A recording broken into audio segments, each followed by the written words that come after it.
It's time, gamers. Hello, it is I, Keith the Dinosaur Boy VA, and here with me tonight is the amazing Seven the Vampire. Say hi, Seven. Justice for all, guys. Yep, tonight is the finale of Phoenix Wright Ace Attorney, Justice for All. Last time, we learned that, Matt on Guard's kind of a piece of shit. I mean, we learned that everyone's kind of a piece of shit in this whole Everyone's kind of a case. piece of shit, yeah. But, you know.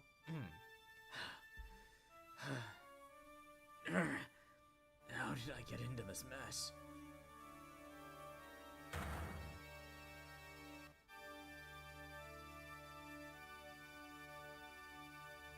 Who? Wait, what? Oh yeah, it's the judge again. Oh yeah, it plays this again. What have I done wrong? Hang on. Oh, I cannot. Hang on, my dog needs in my. But I'm just a simple defense attorney. Yeah, and then he just gets slammed with the gavel again. Don't worry about it. And then Phoenix died. Well, game over, guys. I've had this dream before. Alright, I'm back. Sorry about that. Some place ago. As if this day was written into my destiny. Today I'll stand in court as a lawyer. To prove a killer innocent.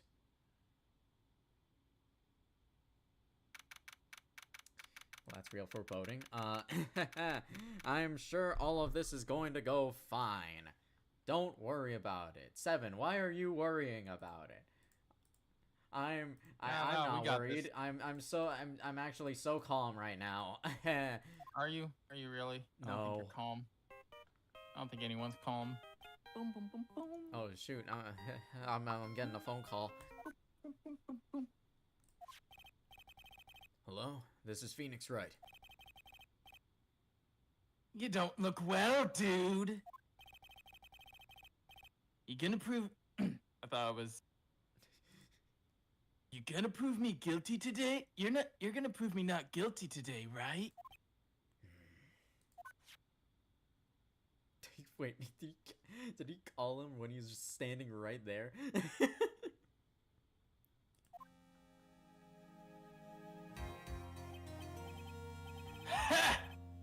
If it pleases you, Mr. If you please, Mr. Lawyer.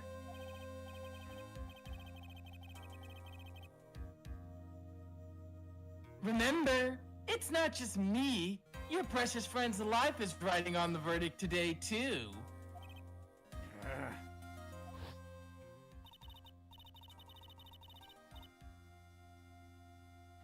Now listen up. You better get Unguard a guilty sentence, okay?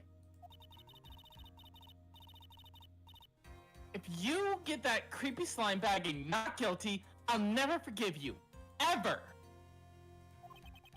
Maya. Phoenix? Phoenix!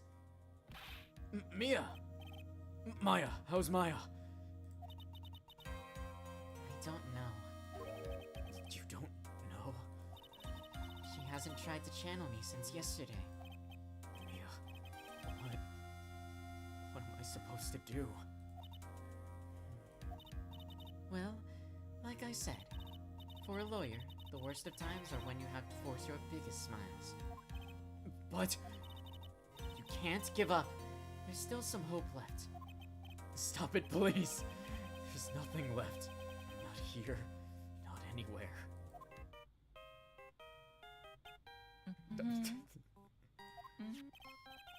It's that accursed Unguard again. Will you leave me alone?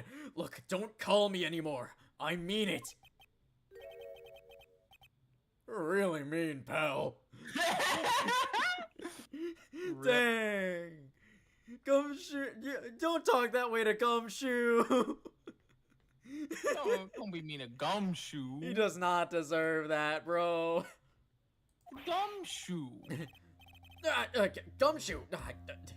I'm really, really sorry. Where are you? They let me join the investigation team and we're chasing after the killer, pal. Then you have some sort of lead? Sorry, but right now we've got 0 leads on the guy. But we're not gonna give up. Gumshoe. Until the trial is over, until the verdict is handed down, we're going to do everything we can and find the killer. If we can get Maya out, then you can get on guard that guilty verdict he deserves, pal. That's true. Hell yeah! Woo! That's true. I could do that if they found Maya first. You got that?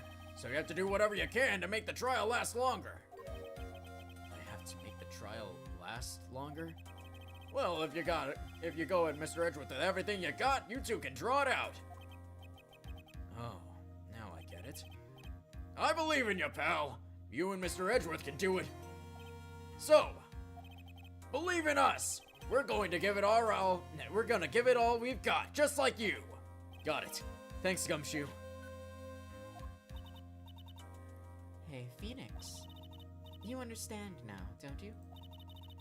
You have something money will never be able to buy. Friendship. Hell yeah! Woo! I love friends. I love the power of friendship. And anime. We're going to defeat you with the power of friendship and this gun I found. It's the strongest Exact- It's the strongest weapon in the world, and you have it in abundance. Yeah. Looks like we're coming to the end. I have to make the trial last as long as I can. Gumshoe will come through. I know it.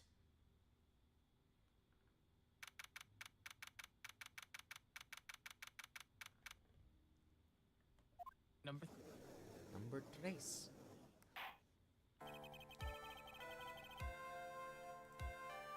Court is now in session for the trial of Matt Ungard. The defense is ready, Your Honor.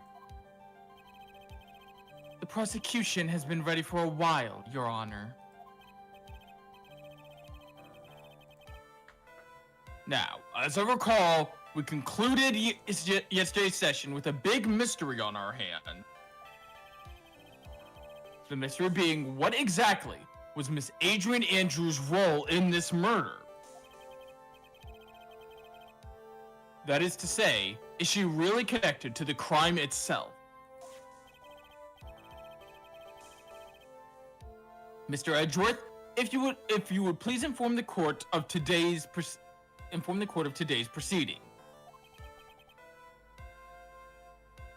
Adrian Andrews.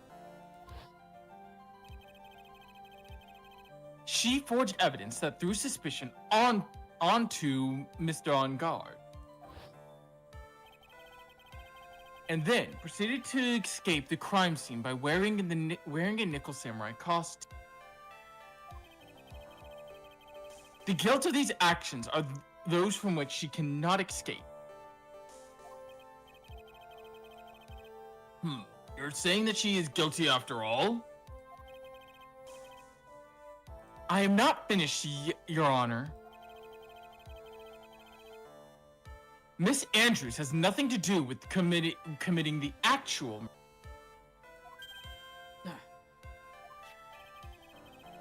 I would like to direct this court's attention to this card.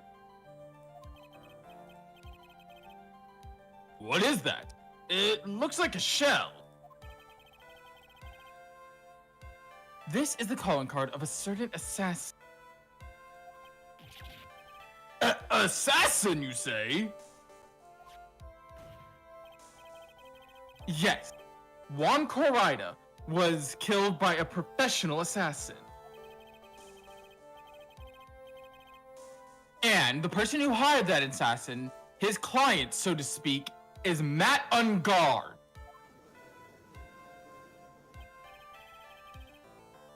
What a surprising turn of events!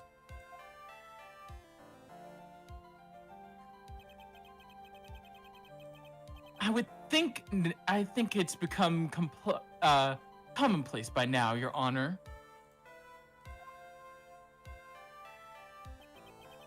I know what's going on this time. So I know that everything Edgeworth has said is true. But we still have to hold out as long as we can. At least, until Maya's safe and sound. I wonder how the trial will turn out today. We'll make it turn out good. Now then, Yeah. please call your first witness, Mr. Edgeworth.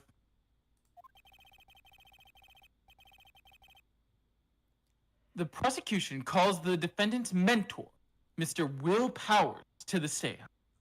Mentor? Kind of works. Yeah, kinda.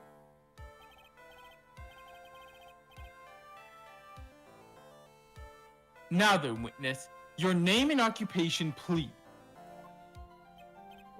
Okay. I'm, Will Powers. I'm a poor, underpaid action star. Damn. Yikes. And what is your relation to the defendant? Jesus Christ. Somebody give Powers a raise. He's been two leads in 2 shows. Sure, one of them is a kids show, but like, come on. He's great. He's great. Well, Well, that's... I guess I'm sort of a lousy mentor to him in a way. Yeah. Mr. Powers, please. You don't need to put yourself down so much. Oh, sorry. Well, but I'm just kind of a nothing sort of guy. On the night of the murder, you visited the defendant's room. Is this correct? Yes. I didn't know that. But you know, I didn't actually get to see Matt when I went. All you need to do is answer what you are asked. Now then, I would like you to please testify about when you went to Mr. Unguard's room. Okay. Sure. Testify. Woo! After the awards ceremony, I went by myself to Matt's room. Matt was standing there in front of his room, still in his nickel samurai costume. He was talking with someone. At first, I thought it was the bellboy. I watched the 2 of them for a while, but then I gave up and went back. I had guests with me that night, and I couldn't make them wait for me. Yeah, that's us. Sorry about that.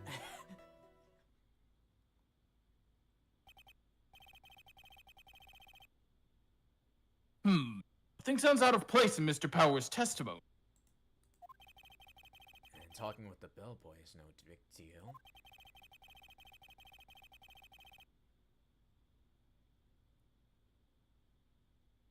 If one assumes that the person Mr. Ungard was speaking with was an ordinary bellboy, what are you implying?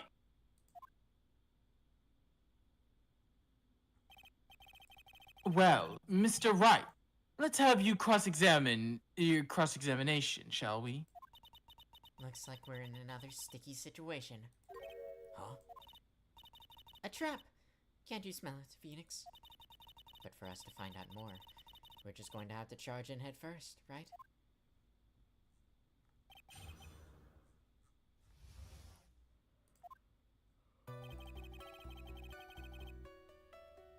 Alright, let's see here.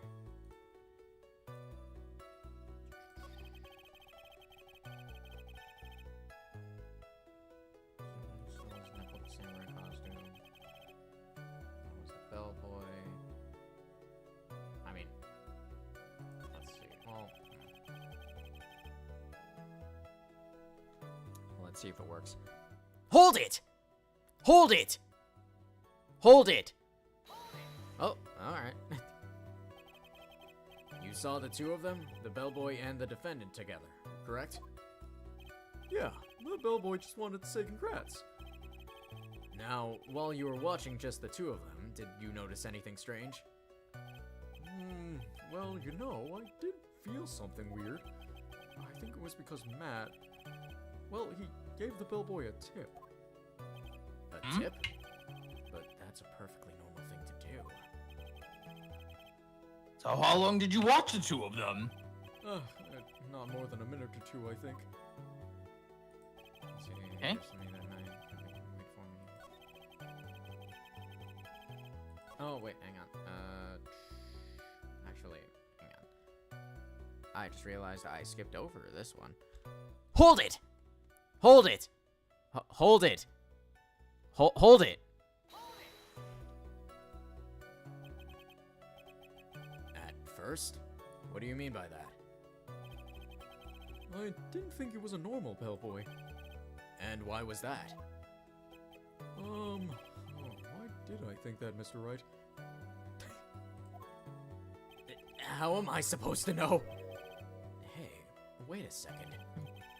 Actually, Mr. Powers, only a few minutes ago you stated... you know, I did feel something weird. I think it was because Matt, well, he gave the bellboy a tip. Yeah, you have to do it in that order, I'm pretty sure, anyway. Oh, okay, alright. Alright, what a coinky-dink. Yeah, I'm pretty sure you have to do it in that order, 'cause you have to get the tip information and then this. And then, yeah, okay, fair. Could it be that you felt something strange about the tip-giving incident itself? Oh. Ah, yeah, that's it. You know, you really know your job. Mr. Edgeworth? Yes, Your Honor. This bellboy, he wasn't an ordinary one, was he?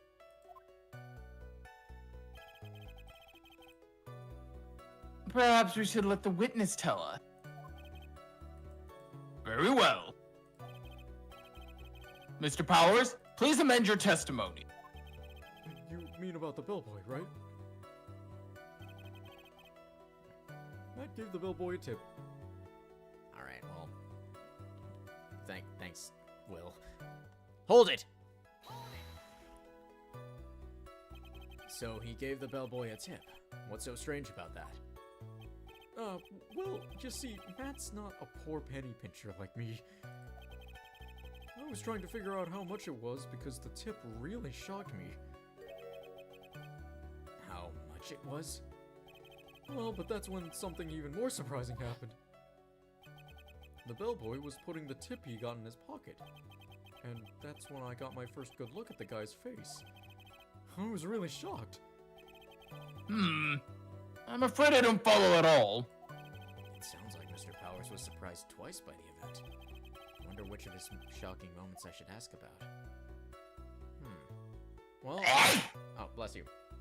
Sorry about that. Oh, good. Well, I mean, the face probably isn't really that important because we can't really... I mean, he seems a little shocked about the tip, to be honest, so... Yeah, that's what I say. He seems almost shocked about the tip. Yeah. The defendant is a huge star. He can afford to give it generous tips, wouldn't you agree? Sure. But giving him that much was maybe a little too much, I think. A little too much? Would you please clarify for the court? About how much would you say the defendant gave the bellboy? Honestly, I don't know.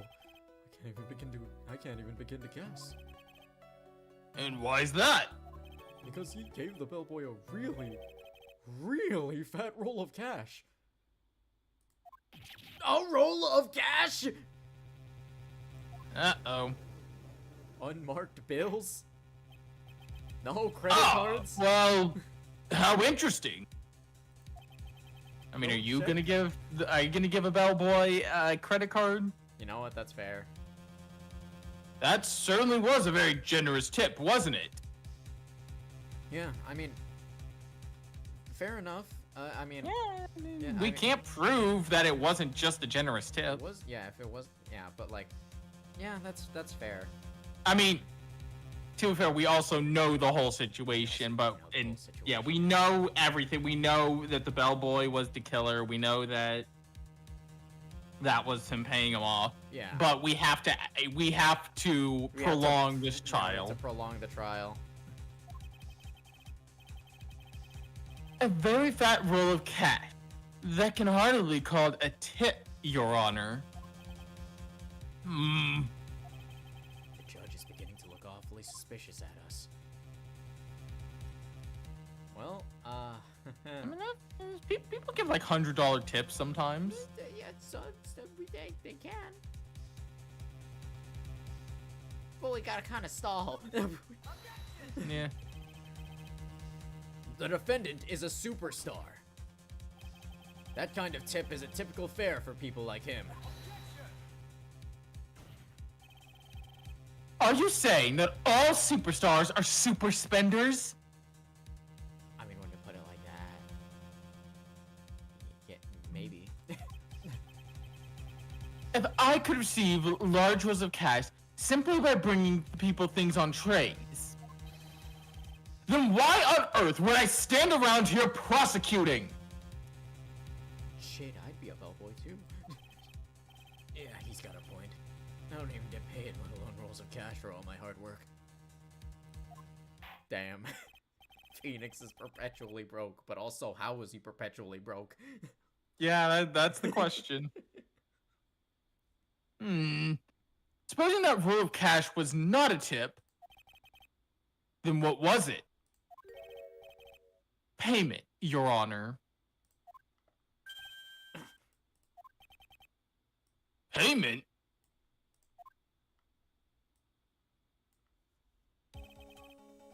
Isn't it obvious? For the murder of Mr. Juan Corrida. Then the bellboy the witness saw. Yes, he was the assassin.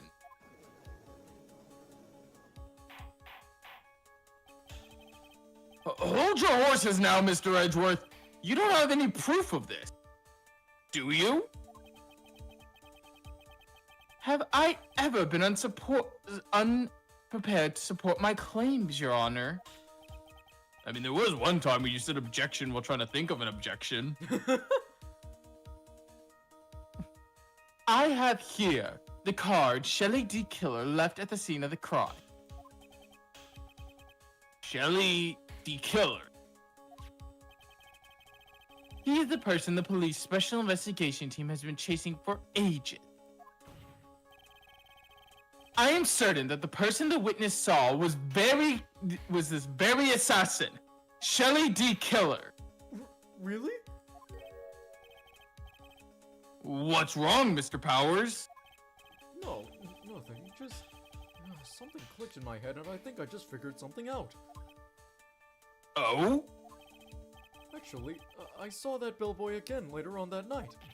What?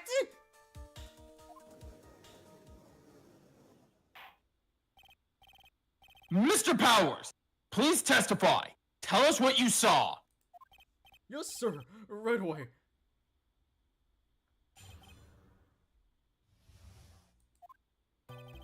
This time, I was in that hallway because I had to go to the bathroom. And that's when the bellboy I saw earlier came out of the room. Of course, when I say room, I mean Juan Corida's room. Yeah. Oh, no. Now that I think about it, that bellboy did seem kinda out of place. Yeah, so he had to be the assassin, I'm sure of it.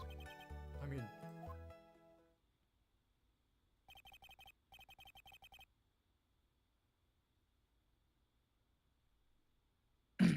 Thank you very much. That's all we need for now. Huh? But I'm not done. There's still more. We don't need it. Don't worry about it. Let us first establish that the bellboy was truly Mr. D. Killer. Then we shall see. You're doing great, Will Powers. So, the bellboy came out of the victim's room. And if that bellboy really was the assassin, then I think the answer is fairly obvious. That would be correct, Your Honor. Well, Mr. Wright, I believe it's your turn to entertain and make us laugh. This is no laughing matter. Oh, we're screwed. We're up shit creek. Yeah. Without a paddle. Alright, it's fine. Everything's fine. Guys, don't worry about it. trust. We got it. Boy, it did seem kind of out of place. Alright, we may as well. Hold it!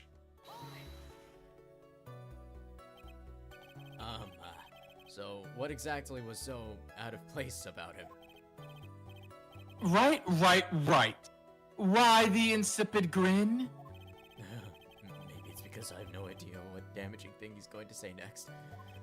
Well, the bellboy was empty-handed. Empty-handed? That bellboy was one of those room service people, right? But he wasn't pushing a cart, and he wasn't holding a tray either. You call that a little strange too, wouldn't you? I agree that is a bit strange, Mr. Powers. But is it really that unusual for a bellboy to be empty-handed? What should I do? Should I let Mr. Powers' testimony slide, or try to pull a fast one? Try to pull a fast one.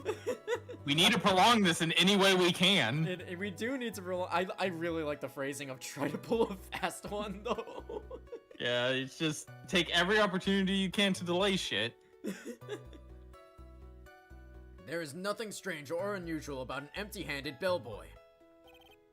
But there, Mr. Wright, there really is. There really isn't. Argument of the ages. If you two are done being school children, bellboys offer room service. There's no reason for them to be empty-handed. Ever. There really is. There Really isn't.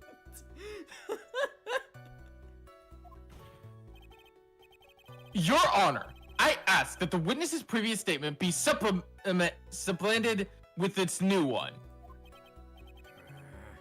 Edgeworth, are you going to do whatever you can to make the bellboy look suspicious? I see.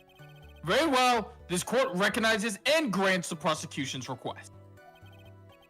Mr. Powers, if you could amend your testimony, please. Yes, sir. I thought it was kind of strange for a bellboy to come out of the guest room empty-handed. Alright, let's see.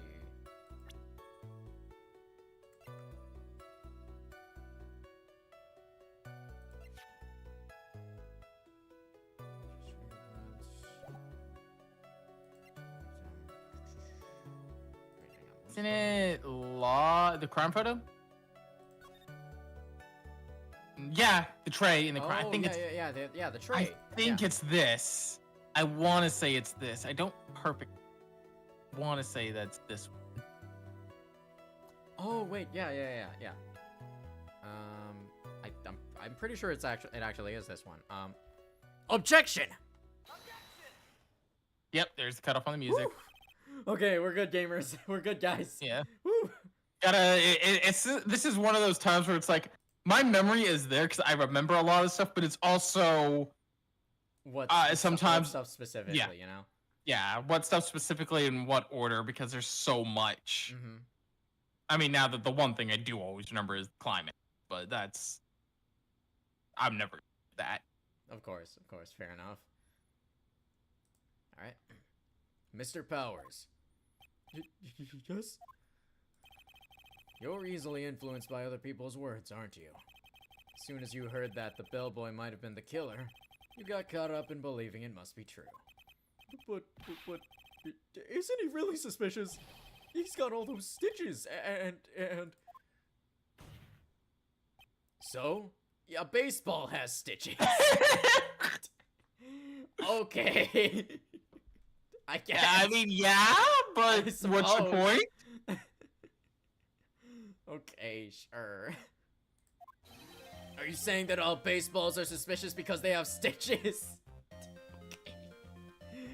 Alright, Phoenix. Sure. Fair enough, I Whatever guess. you say, dude. Well, there's also, I mean, what about him being empty-handed? Well, I would like to ask the court to please take a look at this.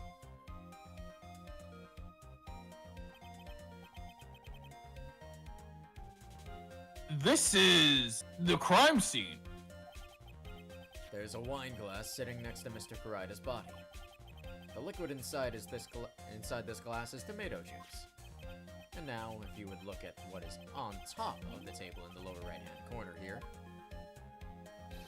anyone can clearly see that it is a tray with a bottle of tomato juice on it. The bellboy had just brought this to Mr. Karida's room. He left the tray in the room, which is why he was empty-handed when he left. No!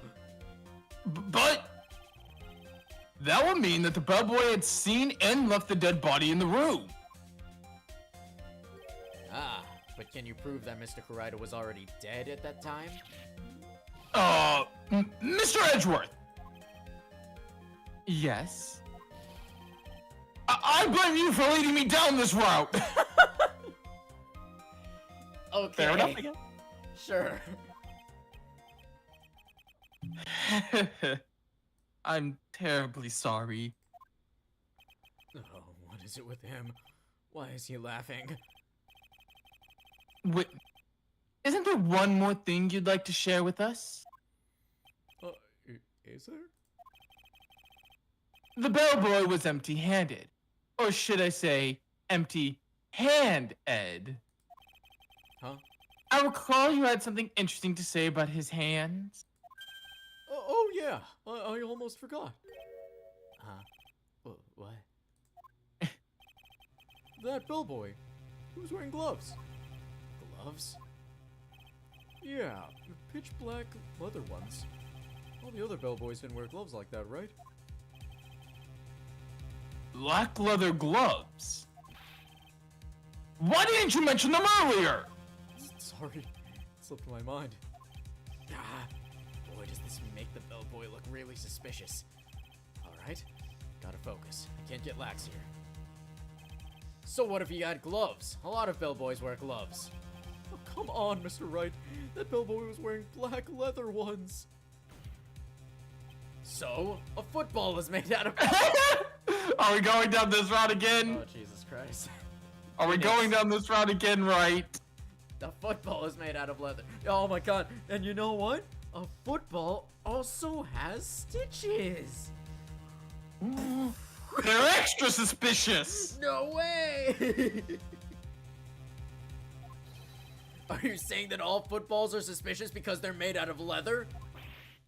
Right, will you please stop going down this route? That man, he received a large roll of cash from the defendant. And then he was seen leaving the crime scene wearing black leather gloves. I don't think even someone like myself can believe he was just another bellboy. At least the judge acknowledges he's an idiot. He's just a little bit of a dingus. It seems we have finally come to an understanding. Now then, witness, please continue with the rest of your testimony. The rest? Oh yes, please tell us more. Okay. Are you saying all baseballs are suspicious? Are you saying footballs are suspicious? Is he gonna keep going? He's just gonna keep going with the sports metaphors, dude. I did not think Phoenix Wright was a sports guy. I don't think he is. After leaving Juan's room, the bellboy went and knocked on Matt's door, just like that. He gave something to the person inside the room. Then the old guy just left, without even going into the room. After that, I went to the bathroom and then back to my seat.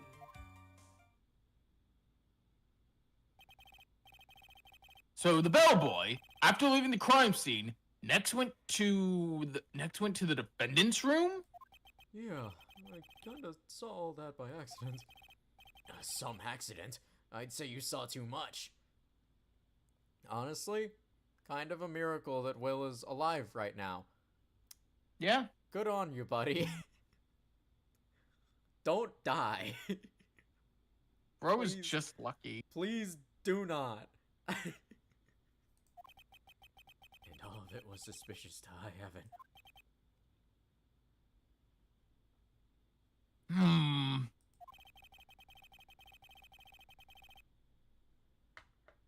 I think it's safe to say that we can no longer consider this bellboy to be normal. Now then, let's get started, shall we? Mr. Wright, your cross-examination, please. Yes, Your Honor.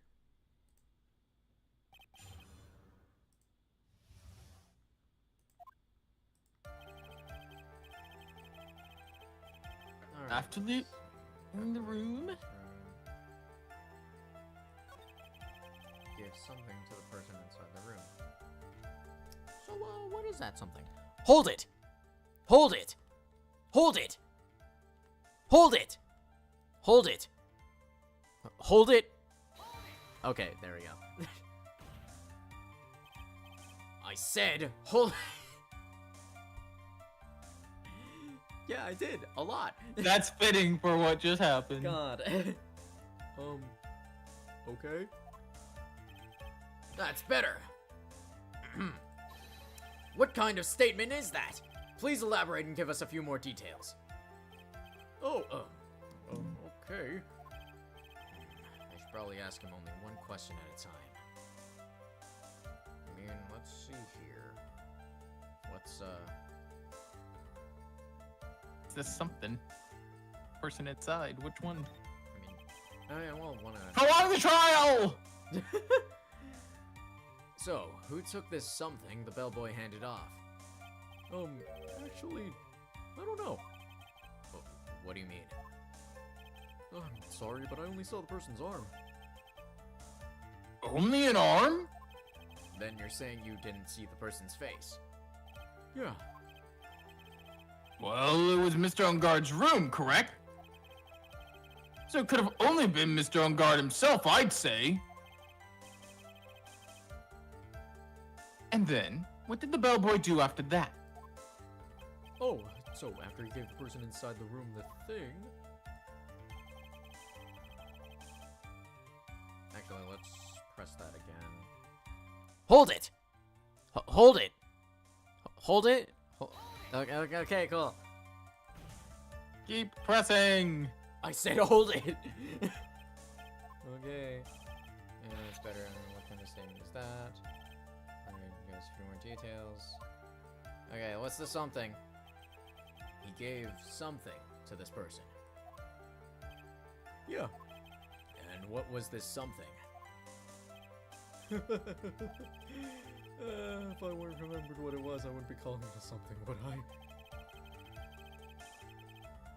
But this implies that there was something removed from the scene of the crime. Are you sure you really can't remember, Mr. Powers? Well, I think it was something kind of small. I would like to summarize the testimony up to this point, if you don't mind. When the bellboy left the crime scene, he immediately went to the defendant's room. There, he handed a small item of some sort to the person inside. As for the person who received the item, all you could see was the person's arm. Yes, it was just like that. Mr. Edgeworth, is all of this really that important? Of course, Your Honor. I think this is of the utmost importance. This is when whatever was removed from the scene of the crime was handed over to the client. Mr. Powers, please try to remember what it was the bellboy handed off. Well, let's see. I think it was... No... If you remember, please add it to your testimony. Yes, sir. If I saw it again, I could say for sure, but I think it was some sort of wooden statue. A wooden are we having statue.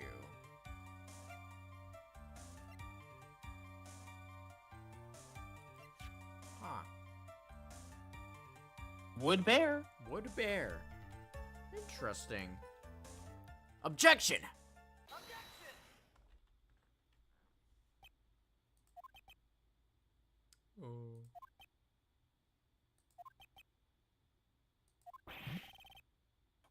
was the point of that pregnant? Pregnant? That pregnant pause? Is that what that says? That says pregnant. Because I was like, I'm pretty sure that's pregnant, but that's an interesting word choice. Thanks, Edgeworth. Edgeworth. That pregnant pause. Only Edgeworth. I'm just. Where did that objection come from? Well, speak up. It was me, Your Honor. What is it, Phoenix? I have a feeling that something bad is going to happen once I show this. Mr. Wright, if you have something to say, please spit it out. Yes, Your Honor. Okay, Phoenix. Deep breath. Mr. Powers. The something you saw. Was it this item? Oh, hey, yeah, that's it. That's the something. Oh, wow, Mr. Wright. You really figured it out. I recall we found this at Madame Guard's mansion. At the defendant's house?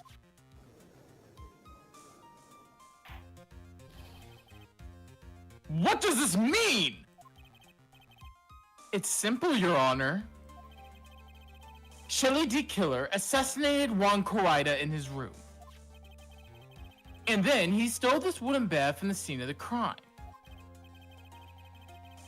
And the bear being found at Mr. Unguard's mansion would mean... It goes without saying, Your Honor. Mr. Matt Ungard is D. Killer's client.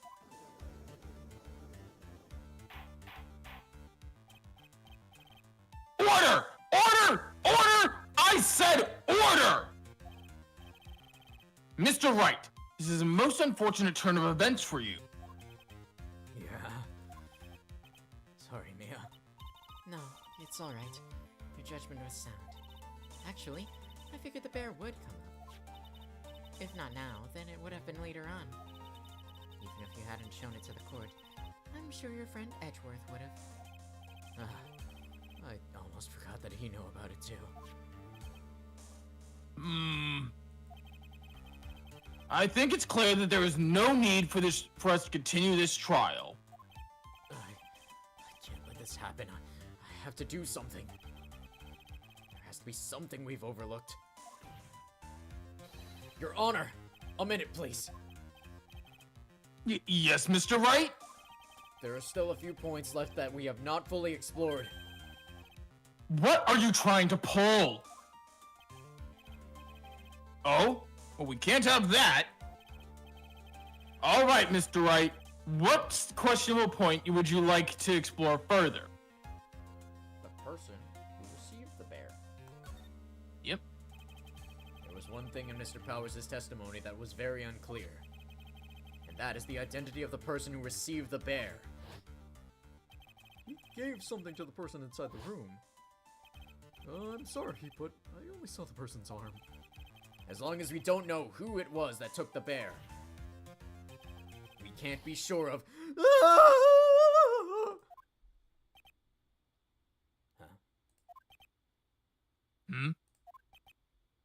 Huh? Oh?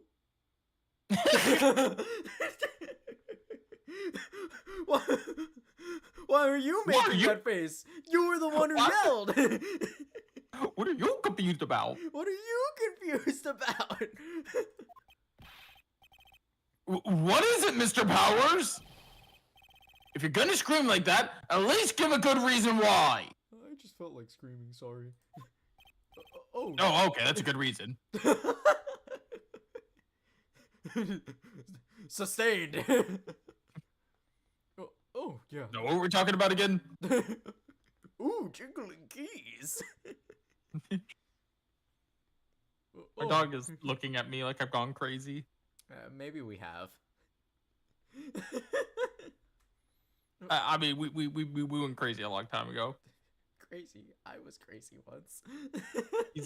He started looking at me when I started shouting. That's so fair, actually. I think I woke him up. I think he was sleeping and I woke him up. Oh, yeah, sorry. Actually, so, I remembered. I remembered who took the bear. What?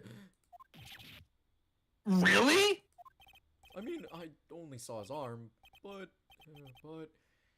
the arm, it was the Nickel Samurai's arm. I swear it. No, you've got to be kidding. Are you sure of that, Mr. Powers? Yeah, I'm sure it was the Nickel Samurai. Alright, good. Uh-oh. Order! Order! It looks like you've just dug your own grave. Yet again. How many times is that today? I've lost count. So the person who took this little bear was the Nickel Samurai. Yeah, and it actually can't have been Adrian Andrews because she wouldn't have been to the room yet, right? No, she wouldn't have. Since the murder had just happened. Oof. And as we all know, Matt Ungard is the Nickel Samurai. Well, Thanks to the defense, we've made that all clear. Clearer. It depends on like how fast everything went, but There's no way, because that would mean the killer and Adrian were in the room at the same time. Yeah. Yeah, they're actually. And there's just no way in hell that happened. Unless you want to tell me the killer went and hid under the bed or something when Adrian came into the room. Oh god. What am I supposed to do now? Mia, help! You don't have time to act lost. You've got to find another angle to attack this from. Hurry! Now, I will bring this cross-examination to... Your Honor. Again, Mr. Wright? We've already removed any and all questionable areas of this testimony. It's about time you were removed from this court, Mr. Wright. I have to find something. Even one more little point will do. There are still questions left unanswered. What are you trying to pull? Oh, well, we can't have that. Thank you, Your Honor. All right, Mr. Wright. What questionable point would you prefer to explore further? Okay, let's see here. Let's see. I think it's the... I guess the bear. Why would you need why would you need the bear? I think it's fairly obvious that the bear itself is very questionable.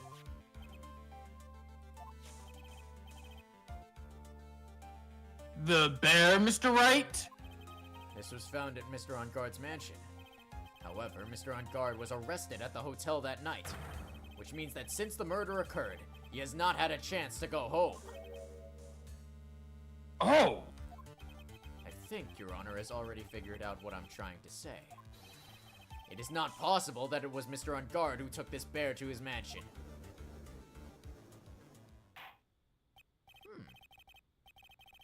Why, that's very true. We didn't consider that point, right, Mr. Wright. There was just no way, time-wise, for the defendant to have taken this bear home. Disaster averted at last. You haven't gotten the best of me yet, Mr. Wright. Huh? I remember it clear as day. I remember what you muttered to yourself at Ungard's mansion.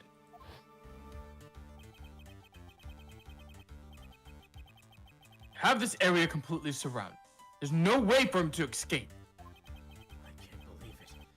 That butler, all this time, he was the killer. The killer and Ungard were working together, so to speak. And the killer was hiding at Ungard Mansion as its butler. What? What a bold move!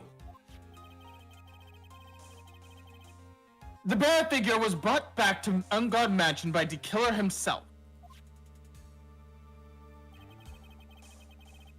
When it looked like he was about to be arrested, Ungard had him do so.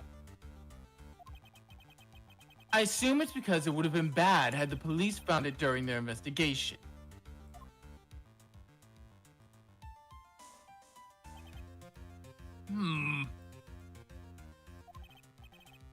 Well, Mr. Wright, you've been quiet for a while now. This is too much. Isn't there anything I can attack at all? I think we've heard enough. We now know why this bear figure was at the defendant's mansion, as well as who it was that received the bear from the assassin's room. Everything has become clear, very clear. The client who hired the assassin to commit the murder was Mr. Matt Ungard. I see no reason for this trial to continue. Therefore, I will now round down my verdict. Thank you, Your Honor, for your understanding. You see, Mr. Wright, you cannot win against the truth, could you? I knew it would turn out this way. After all, what Edgeworth has stated is the truth. Any last objections, Mr. Wright? Well, do I? What should I do? We have to raise an objection. There's only one way for me to drag this trial out. The only thing I have left is this one dirty trick. Your Honor, right now we have these two reasons to believe my client is the client of the assassin. Reason number one, he accepted the bear figurine from the assassin. Reason number two, that very same figurine was found at Ungard Mansion. However, it's possible this is all the work of a certain other person. What are you saying? What I am saying is, it's possible a different person is the killer's real client. The real client. Yes. Is that all you have? Now then, Mr. Wright, let's hear your theory. Who do you say is the real client of the killer, and therefore, the real murderer? Perfect! Well, Wendy Oldbag.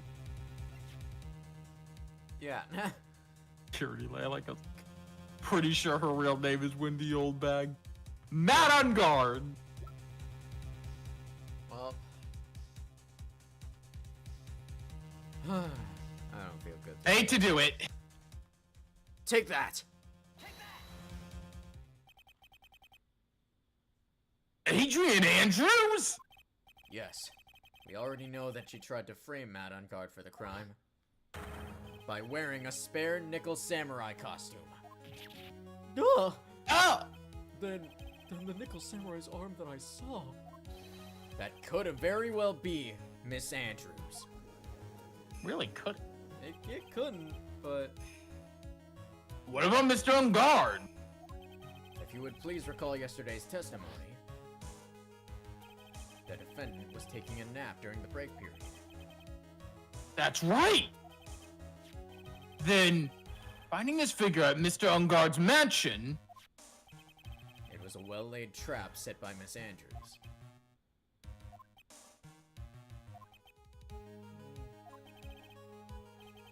Mr. Edgeworth, what's your opinion on this? I can't even begin to count the flaws in the defense's logic. Besides which, there's no evidence to support it. However, I can't fully discount its possibility either.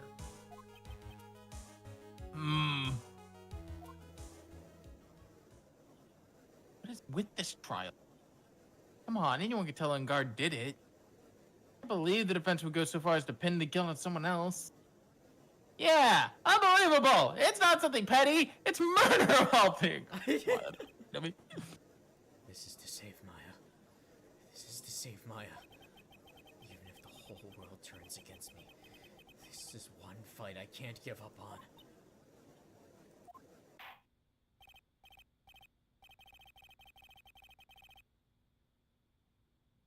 Order! Order! Order! All disruptive parties will be forced to leave the courtroom.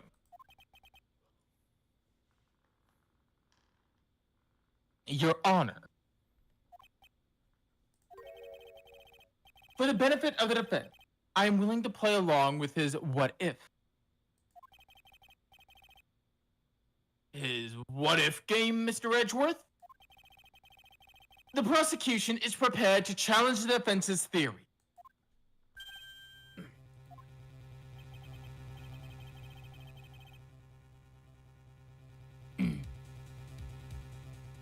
Mr. Wright, even you must have thought it strange and wondered.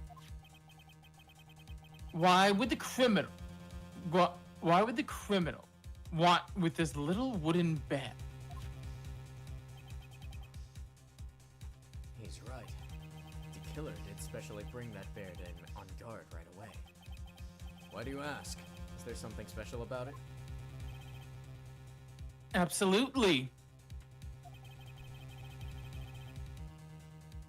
And I'm sure that once the court knows its significance, the true killer's identity will become crystal clear. Your Honor, the prosecution calls upon a witness who will clear all doubts against Miss Andrews. Who would that be? It's quite simple, Your Honor. Miss Adrian Andrews herself. Right.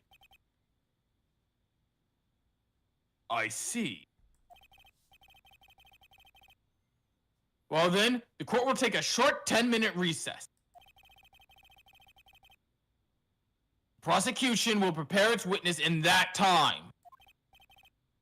Yes, Your Honor.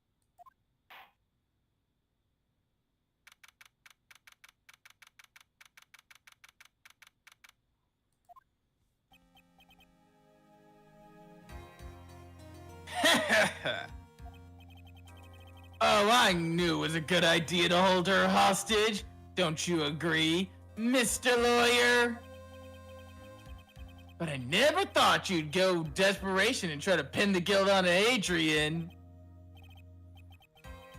I swear this demon will pay. Mr. Nick! Pearls? Where's Mia? I don't know. A really strong power suddenly called her away. A really strong power?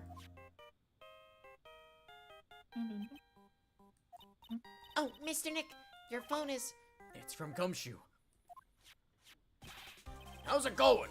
Have you been hanging in there, pal? Yeah, sort of. Just barely found something to latch onto. Phew, that's good, pal. And what about you? Anything yet?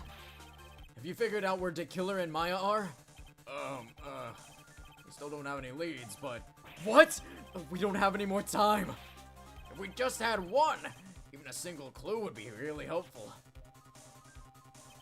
I was only able to come this far because I kept thinking to myself, I got to keep the trial going until Maya's been rescued. But if I just run out of luck this time, is all our hope for naught? A tent? A tent? Huh? A tent?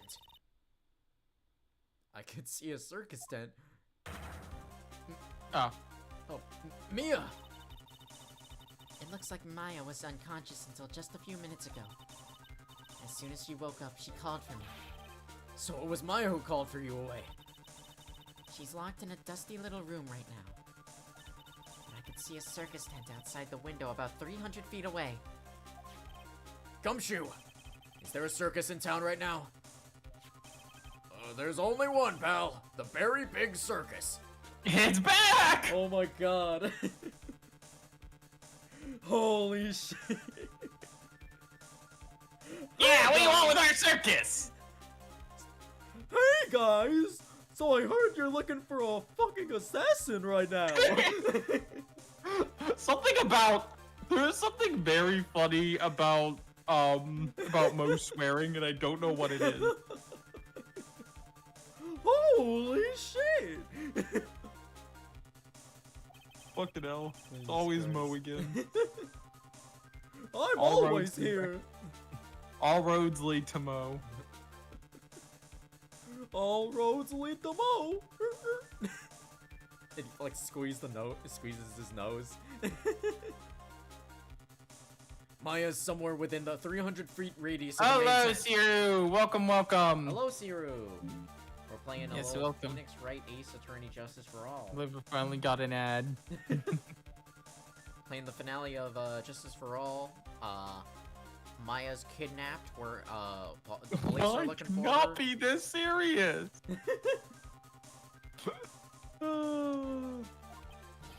What? Okay, hold on a second, pal. Hey, draw a circle on that map. About a 300 feet radius from the main tent. Hurry! And I could see a mailbox Maya's under the kidnapped. window. What's new? Is the kidnapper Is the dropping kidnapper her off drop after over? work? Kidnapper dropping her off after we get this killer a not guilty sentence. Gumshoe, there's also a mailbox. Okay, what else? What else, Mia? I'm sorry, but it was a very small window. I couldn't see anything else. It felt like I was in an old office building. Maybe a 3rd floor or so? I heard her. An old office building. Good stuff, pal. This Maya seems a bit different. Don't worry about it. Okay, just hang in here. Just hang in there. Just wait a little longer, pal. Wish us luck. Good luck. I'll call you later, so don't let your battery die, okay, pal? I hope you brought a battery pack. Whoa, what are you doing? Dog wants out of my room. Mia, Maya's not hurt, right? She's in a pretty bad state, Phoenix. She's being starved. Gumshoe, please hurry. Looks like we're out of time. Are you alright, Phoenix? It's only a matter of time before Maya's rescue. Of course he picks tonight to be difficult. I can do this. I just have to make this trial last a little longer.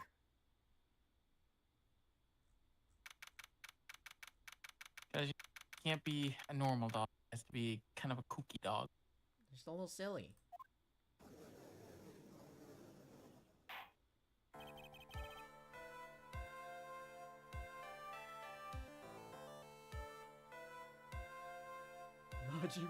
Majima hit that shit. shit. Court will now reconvene. D. Killer, the man who took D.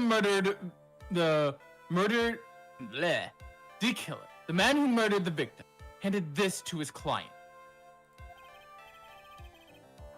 From this, one obvious question arises. Why this item in particular?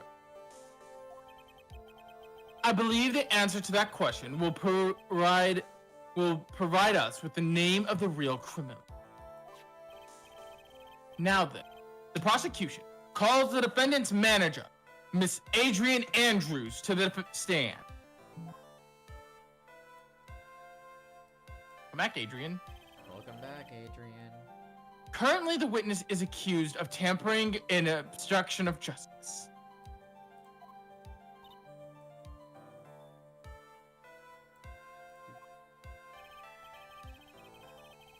However, you have been called to stand today, to the witness stand today, to ascertain who exactly is guilty of murder. I understand. Very good. Now, have you seen this bear before, Sandra? Of course I have. You have seen it before? That's right. It's only natural the witness had. Miss Andrew, could you please enlighten the court as to this bear's secret? fucking with your secret. All right. Why? Why does she?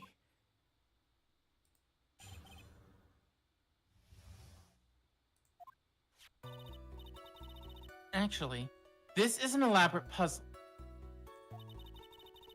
If you know the correct order, it can be taken apart one piece at a time. And at the center is a small cavity with just small enough room to store a small item. Because of its complexity, if you don't know the order, you can't open the bear. You really can't tell that it's a small jewelry box just by looking. Tenmu door. Temu Doraemon? That's crazy. Oh, this figurine! It's a container of sorts, is it? Yes. Looks can be deceiving, wouldn't you agree? Yes, this is superb craftsmanship. Oh, yes, I nearly forgot. You may begin your cross-examination, Mr. Wright. Like we give a It looks like It looks like there really was something to that bear after all.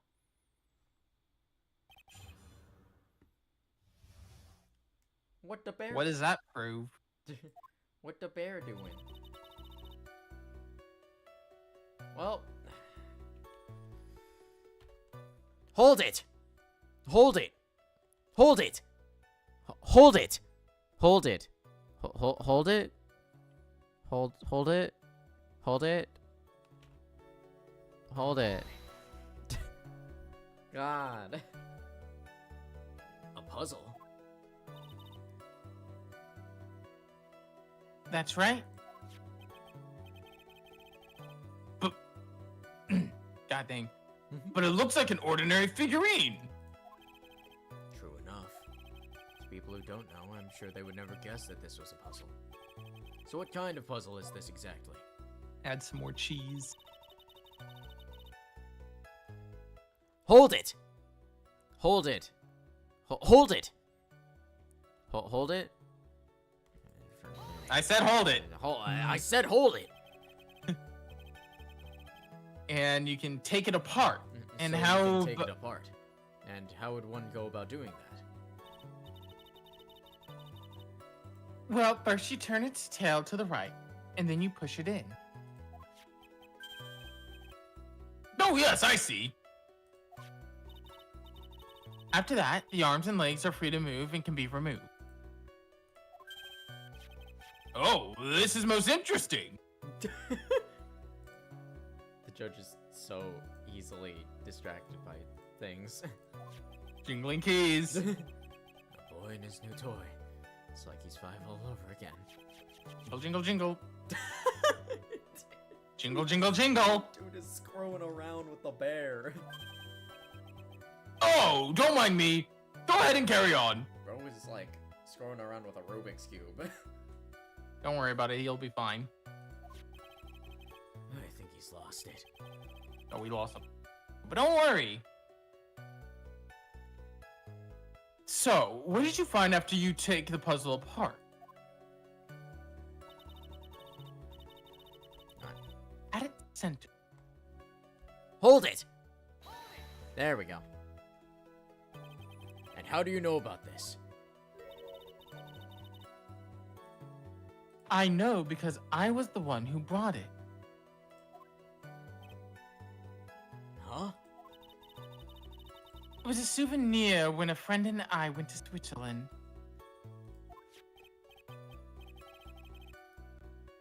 Then this was a present from you? That's right. It was a puzzle in the shape of a bear, so I thought it would be perfect for Juan. So it was a present from Miss Andrews. Witness, let's continue with your test.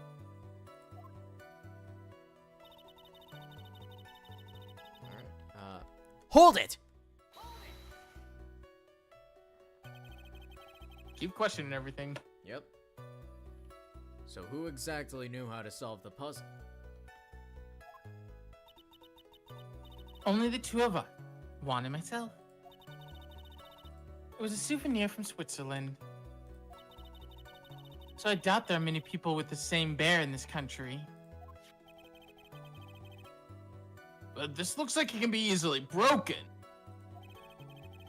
Especially if someone wanted to get what's inside. Well, it's a toy. But it can never be the same again once it's been broken.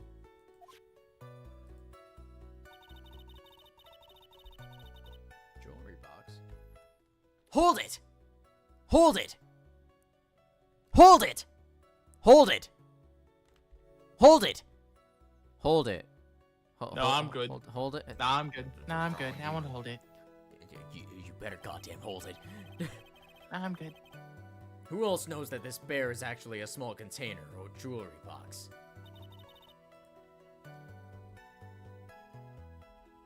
I never told anyone. And as long as Juan never told anyone either, then only the two of us knew. The two of you, huh? And of course, this means that Mr. On Guard didn't know, right? Oh. I think this is all I'm going to get for now. Mr. Guard didn't know, then we can use that plaything. Yeah? Can make it seem like he wouldn't want. Mm-hmm. Well then, Mr. Wright. I think even you have come to realize. Yeah? There is one very important fact we have uncovered, and that is this. The bear is actually a jewelry box.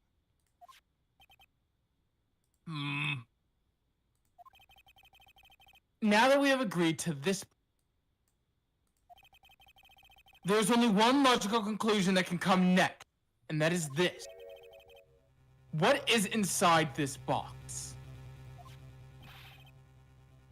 What's inside? That's right. That's the next thing that's what we're going to find out next. Witness? Yes. You are the only one who can open this. Please.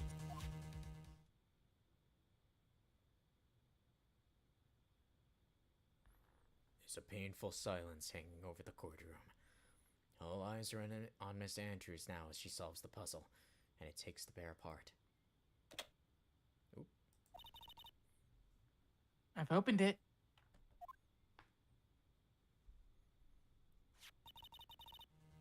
Is this what you wanted? What is that?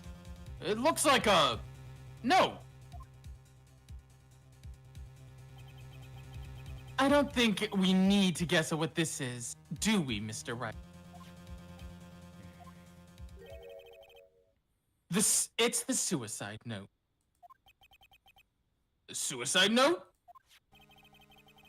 The suicide note left by Juan Corrida's former manager, Celeste Impact.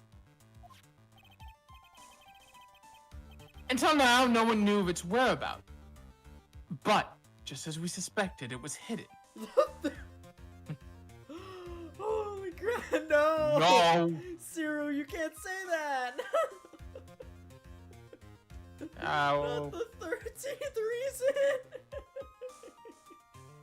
Don't worry, we'll say that later. Oh my god! The 13th reason why! Hidden by the victim, Juan Corrida himself. Jesus Christ. Oh Jesus. boy. The 13th reason. The 13th reason. It seems Celeste Impacts had very beautiful handwriting. And she's just as beautifully signed her name on her own name on this document. This, most definitively, the note she left right before she committed suicide.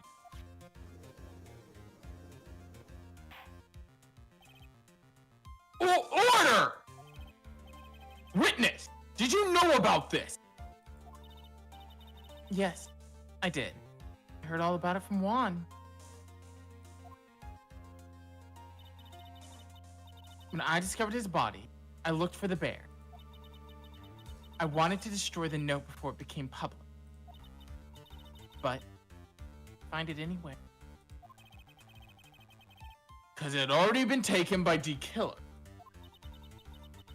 Everything is going at Mr. Edgeworth's pace. So now that the suicide note has been found, what's the next logical question? What is written on the note? That's right. At least, that's what I would think. Now then, I believe it's only important contents of the note be made known. Can't stop you, can I? I went through so much just to get my hands on it. Get like heaven bucks for her work. Nope. Heaven dollars. She gets paid in exposure. Then paid in exposure when it's sitting in the afterlife. Exactly. Oh my god. And I was gonna burn it for her. I'm deeply sorry, but I can't allow you to persuade me to stop. Heaven, Denny's? You end up at Denny's. You never go to Denny's. Is the economy really that bad up there? Mm-hmm. Yep. Your Honor, if you could, please read the contents of the note aloud. Very well.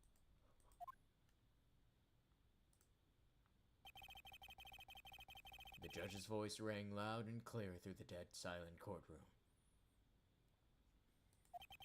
In her note, Celeste Impax left to us a record of all that had happened to her. About being used and then thrown away by Ungard. About being engaged to Koraida and Ungard's role in destroying that. And about how she decided, in her despair, to end it all.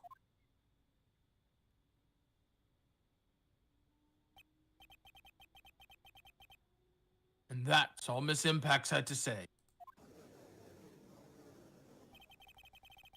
There is one thing I would like to say. Prosecution has no interest in slandering Mr. Ungard. What? Our intention, Your Honor, is to establish a motive for murder. Isn't that correct, witness? Yes. On the night of the murder, Juan was going to make comments to the contents of the note public. After the post-ceremony show, he was going to hold a press conference. My word! Ungard values above all else his refreshing like a spring breeze image. Which is why he would have to stop the note from being made public. At any cost! Well, that's lovely. It's Ungard's fault that woman killed herself. And this time, even went so far as to kill someone to stop from revealing that. How terrible. What a selfish person. There are slimeball lawyers out there who'll defend these creeps too. There is no margin for doubt here. Mr. D. Killer's client's goal was to obtain this suicide. And the only person who needed this note that badly is the defendant. Let's not forget that the bear with the note inside was found at the defendant's house. Seems that we have come to the truth at last. Defendant's motives were entirely selfish. He deserves no sympathy from anyone. How am I supposed to escape from this one? Why the hesitation, Phoenix? Gumshoe hasn't called yet, so you know what you must do. I know. I have to carry on and buy him some more time. Okay. There are two deadly pieces of evidence. The figurine and the suicide note. Maybe somehow I can find a way out of this situation through one of those. The The gavel is already in the judge's hand. Phoenix, hurry. The suicide note or the figurine? Which one should I pursue?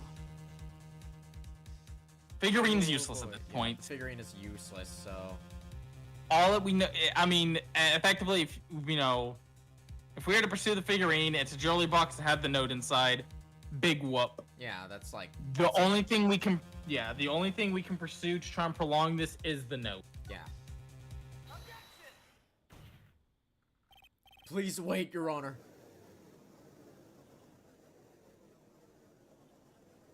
Oh man, look at this lawyer.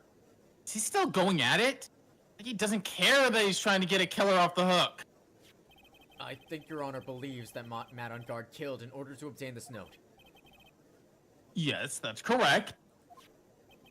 But that seems a little strange. In fact, I think there's a contradiction here. This note was hidden by Mr. Kurita until the night of the murder. If that is the case, I say that Matt on guard could not have known that what was written on this note. Oh, I didn't think of it that way. Exactly. But I did think of it that way, and I thought it was rather strange. No one in their right mind would kill for a note without first knowing what it said.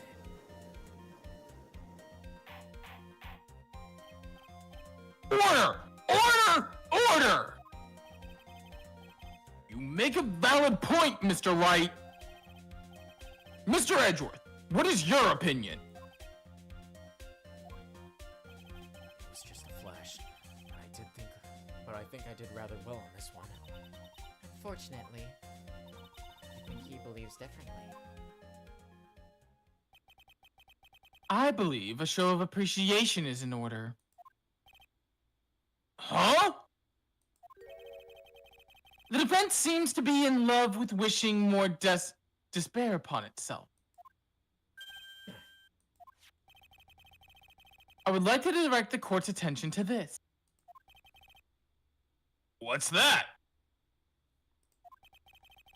It is a very small video camera, Your Honor. This type of camera is commonly used as a means of spying. Spying? What the? I thought that spy camera was in my possession. Matt on guard and the victim both thought of the other as their biggest rival. They even went so far as to use this type of item to find each other's weakness. And the victim, Juan Kurita, was being spied on. His personal life was being watched by none other than Matt on guard.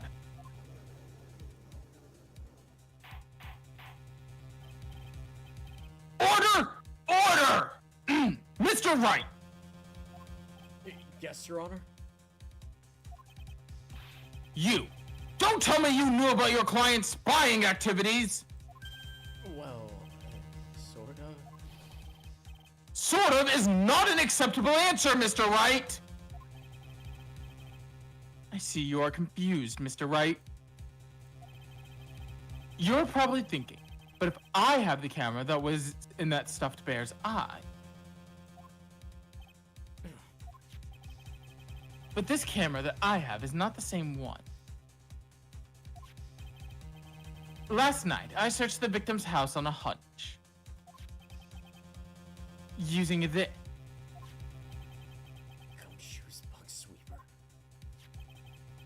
By the way, Mr. Wright, the defendant's fingerprints were found on this camera. Matt on guard's fingerprints were on there? Well, Phoenix, it looks like those cameras were hidden all over the place, huh? What am I supposed to say to that evidence? I think this is the end. It's fairly obvious that Mr. Ungard learned of the suicide note through this. He was watching the victim all along. You got me good this time. I don't have anything to counter that. Hey, Now what's that lawyer thinking? Mommy, that man a bad killer guy? Just stop, don't look at him. The way he's sweating is just so you nasty.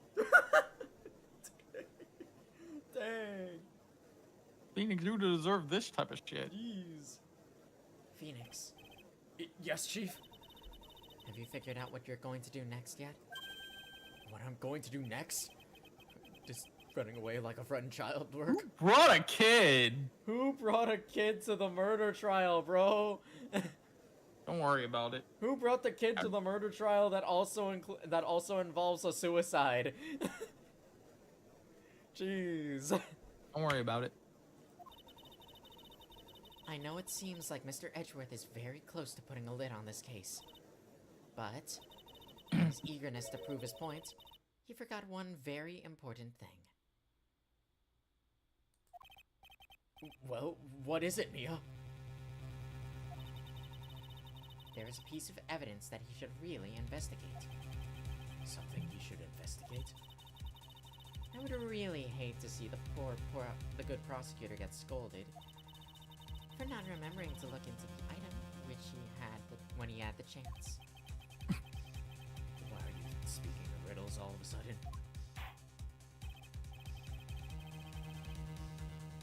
All right. I think we finally understand everything.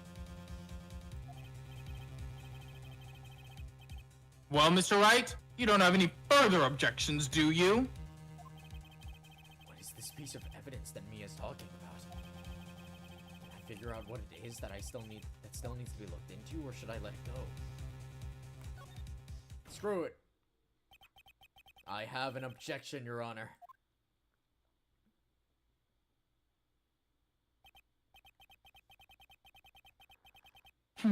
That was about the weakest objection I've ever heard, Mr. Wright. Your Honor! The defense has no intentions of letting this go so easily.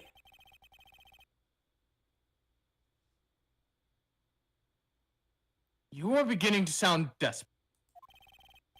That's just your imagination, Your Honor. Mr. Edgeworth, this is not like you at all. Hmm? In your eagerness to prove your point, you've forgotten one very important thing. Hey, isn't that what I just said? So you're telling me that I forgot something? Oh, isn't that what I just said? Isn't that what I just said? You're so close, Don't worry about Mr. it. Edgeworth. Don't worry about me. Don't worry about it, Worry about it later, Chief. But there's something you should really examine about this piece of evidence. My attorney's badge. Yeah, it's the suicide note. Actually. Yeah. Yeah, it's Take that! this is Miss Impact's suicide note, right? Who knows? Hmm? I mean, sure, the suicide note was found inside of the bear. But this bear was in my possession until a few moments ago. Which means... the handwriting on the suicide note has yet to be analyzed. Oh! So, as to whether this pivotal piece of evidence was really written by Miss Impax or not, has yet to be even remotely confirmed. Oh! Mr. Wright! You can't be seriously suggesting... Mr. Wright! Are you saying this suicide note is a fake?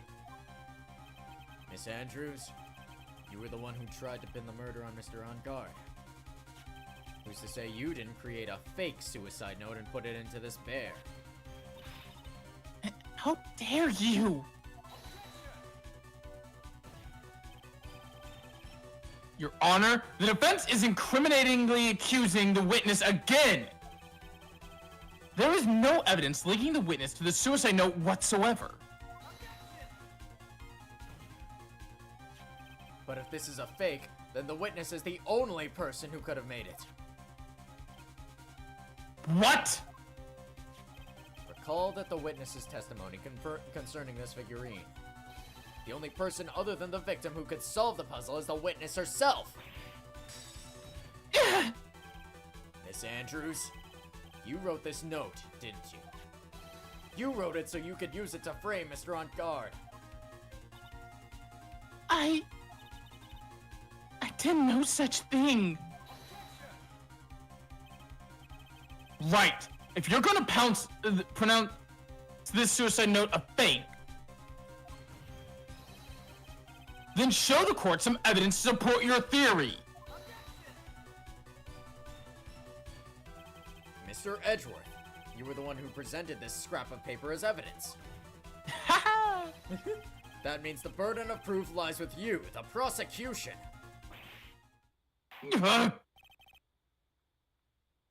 That's enough. Mr. Edgeworth, can you confirm the handwriting on the suicide note?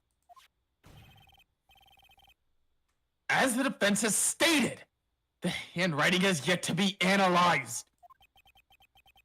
That's the case. It seems that yet again we have reached a point where a verdict is impossible. That's impossible! This isn't good, Phoenix. The judge is going to carry this trial over one more day. I don't think Maya will physically be able to make it another day. Didn't want to have to do this, but I don't have any choice. I request that both the prosecution and defense investigate further. Handwriting analysis my butt. It's just the lawyer to buy more time. Guard is guilty. Look, an idiot can tell you that. I think we've reached the end of the line. Guilty! Guilty! Guilty! Guilty! Guilty! Guilty! Get here! Guilty! Guilty! Get here! Guilty! So bad guy. Huh? Brisket guilty gear. Guilty gear. What is that sound? It's Gumshoe. Hello, Gumshoe. What is with him? And what's with that sigh? The name like D-Killer. That's the sole bad guy here. Where's Maya? Where's Maya? What happened to D-Killer? He got away. What? I'm sorry, pal. I really am. I don't know what else to say besides I'm sorry. I wish there was some way to make it up to you. I really do. Anyway, what's going on? We found his hideout, pal. But the two of them were already gone. This is terrible. I'm going to keep looking for him, pal. Don't you worry. I just need a little bit more time. What? Don't tell me we don't have any more. Guilty! Guilty! Guilty! Guilty! Guilty! Guilty! Guilty! Guilty! Guilty! Oh, God. Oh, jeez. Do you hear that? They're calling for his head. Mr. Wright, I can't. For us to come this far and...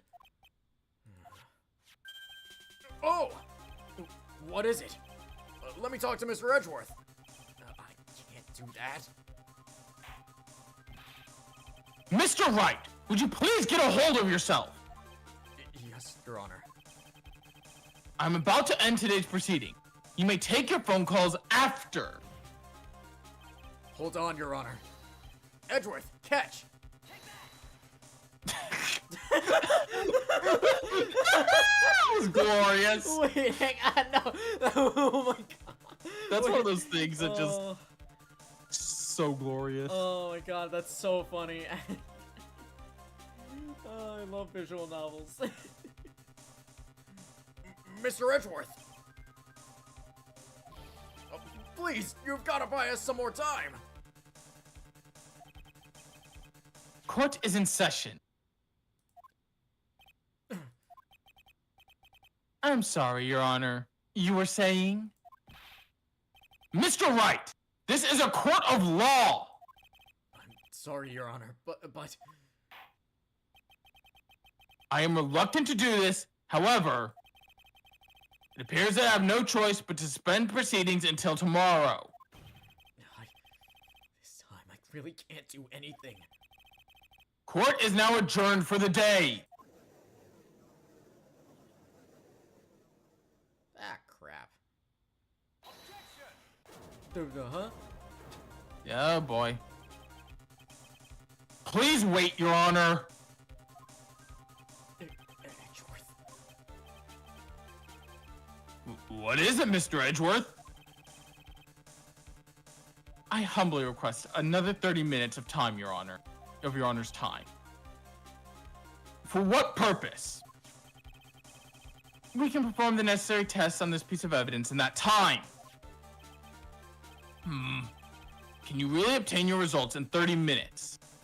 Damn, they really gonna... Those handwriting analysts are really gonna speed run that shit. Yeah, that's what you gotta do. You gotta do. I mean, if they can, I believe we guess. can, Your Honor.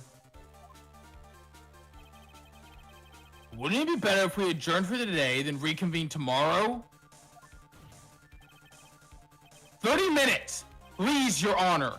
That's all I am asking for. Please, Your Honor. Very well.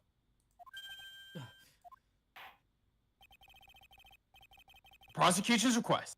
The court will now take a 30-minute recess. Be advised, I will not allow another recess today. I'm not sure if this is helping or hurting us. The court will now take its final recess of the day. Final fucking recess of the game. Yeah.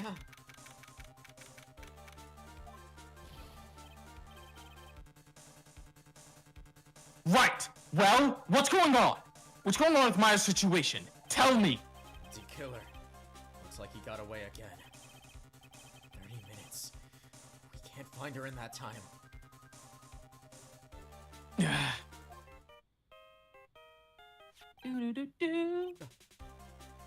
Report! Is that Mr. Edgeworth? We don't have time. Just spit it out. Right. Well, it looks like we just missed them, sir. But D-Killer left a few things behind by accident in his rush to get away. Few things. Can we use any of them as evidence? Oh, I thought you'd ask, pal. Huh? I've got the things he left with me right now, and I'm on my way over. Really? That's odd. Any items like that are usually sent to the crime lab. We don't have time to wait for those guys, sir. When those guys weren't looking, I swiped the stuff and ran. Holy shit, Gumshoe. Dude, Gumshoe is the GOAT. That's my dude. That's my detective. Hell yeah. What? Gumshoe. Gumshoe. For real. Well, I'm not a detective anymore, so I had to. I'm really sorry, sir, but I've got to put the law on hold for now. I've got to put the law on hold for now. It's crazy. Gumshoe! Gumshoe! Gumshoe! Sounds bad. Hope he doesn't get into too much trouble over this. With my hunk-of-junk car, I'd say I'll be there in about 20 minutes, sir. Broken Juice is justice, for real. Don't worry, I'll be there. Wait for me. All right. Just get here in one piece. I'm on a mission, and no one can stop me now, sir. No one. I'm pulling out all the stops and running every red light. wait, hold on, wait. No, wait, hold on. Hold up. Hang on, defensive driving, detective. Defensive driving, buddy. Items left by the murderer, huh? Maybe there's something among them that'll be decisive enough to end this. Uh-oh. Uh-oh. Hey, what's wrong? Detective Gumshoe, answer me! No one can stop.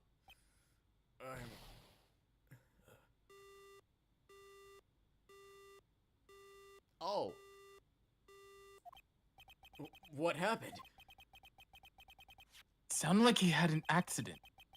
guessing his cell phone broke well. What was he thinking?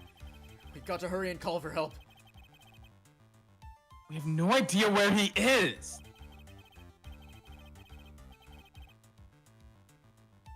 His cell phone is broken, and he wasn't driving a patrol car, so no radio either.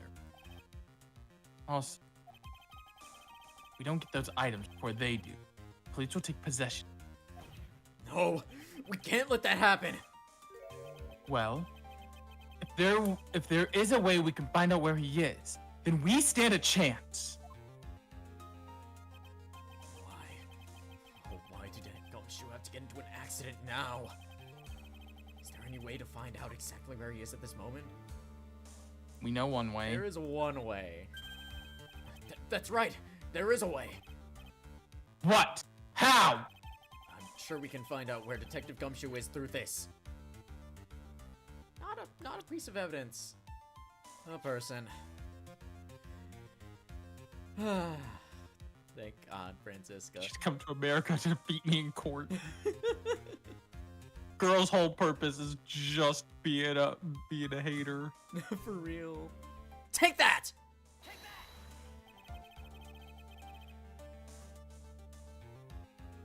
Why are you bringing up Francisca at a time like this?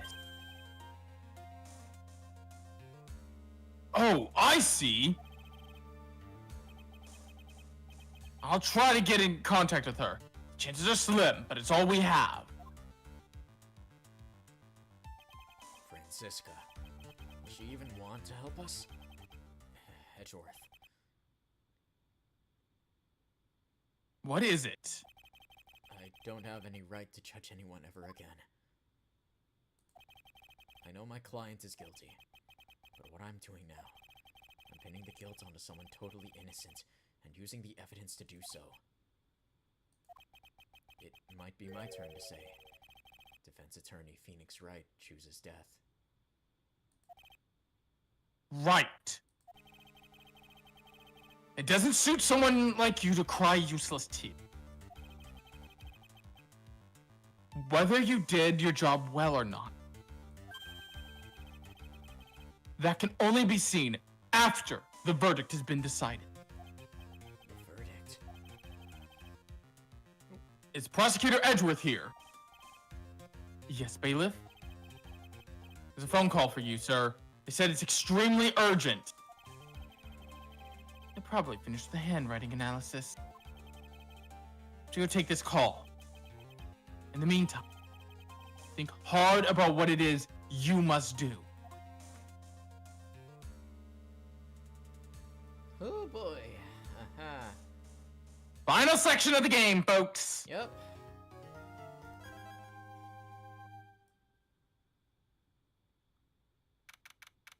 It's the final stretch. March 35.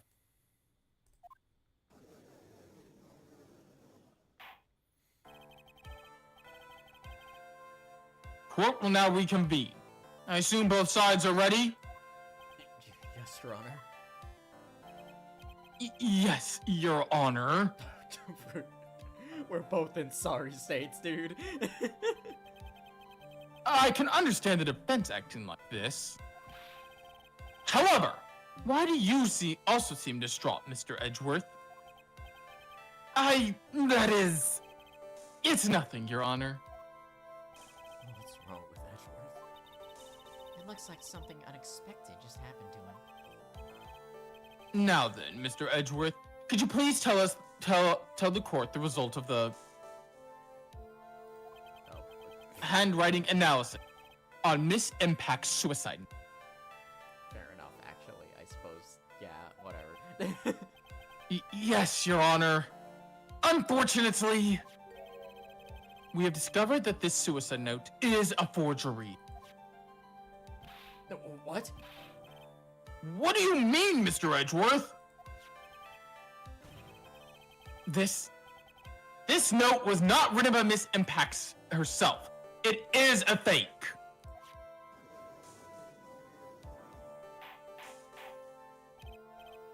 Order! Order! Order! Mr. Edgeworth, would you care to explain what is going on?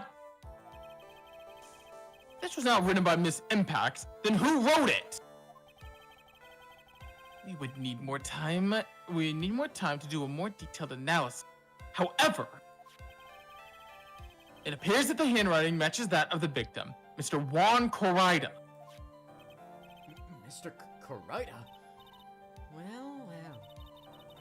It looks like Miss Impax never left a suicide note after all.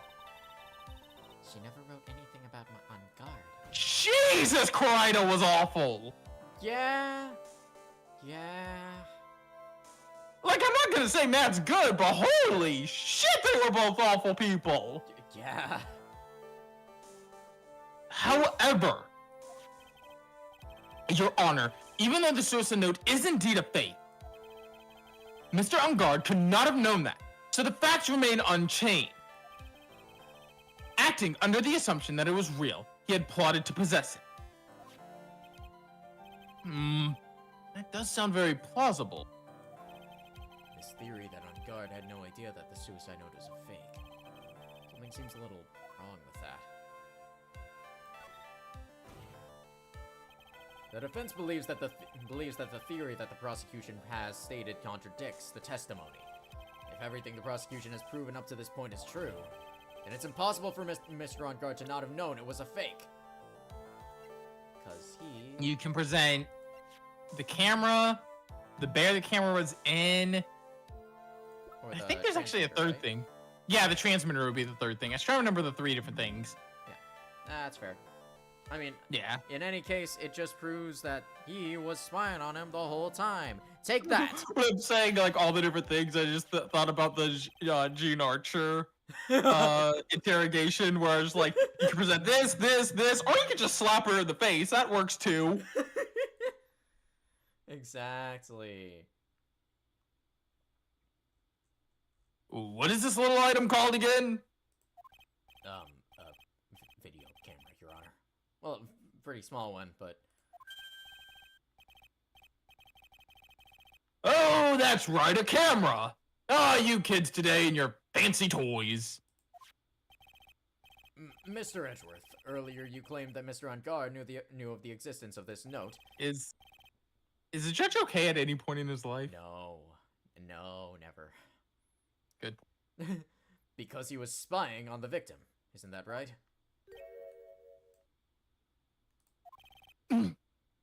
If that was true, then this means that Mr. On Guard would have known that the victim had forged the note.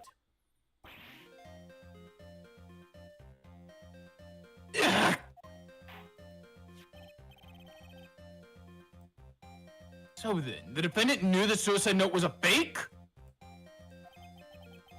And if that's true, then the situation has suddenly changed in a very dramatic way. Exactly, Your Honor. Prosecution's theory as to what Mr. On Guard's motive for murder was has now suddenly disappeared into thin air. But Your Honor, it is not as if Mr. On Guard monitored Mr. Corrida 24 hours a day. Perhaps the victim wrote the note in a place where Mr. On Guard didn't know of. Well, right back at you, Mr. Edgeworth. Why don't you show us proof that the victim made the forgery at an unknown place? Ah!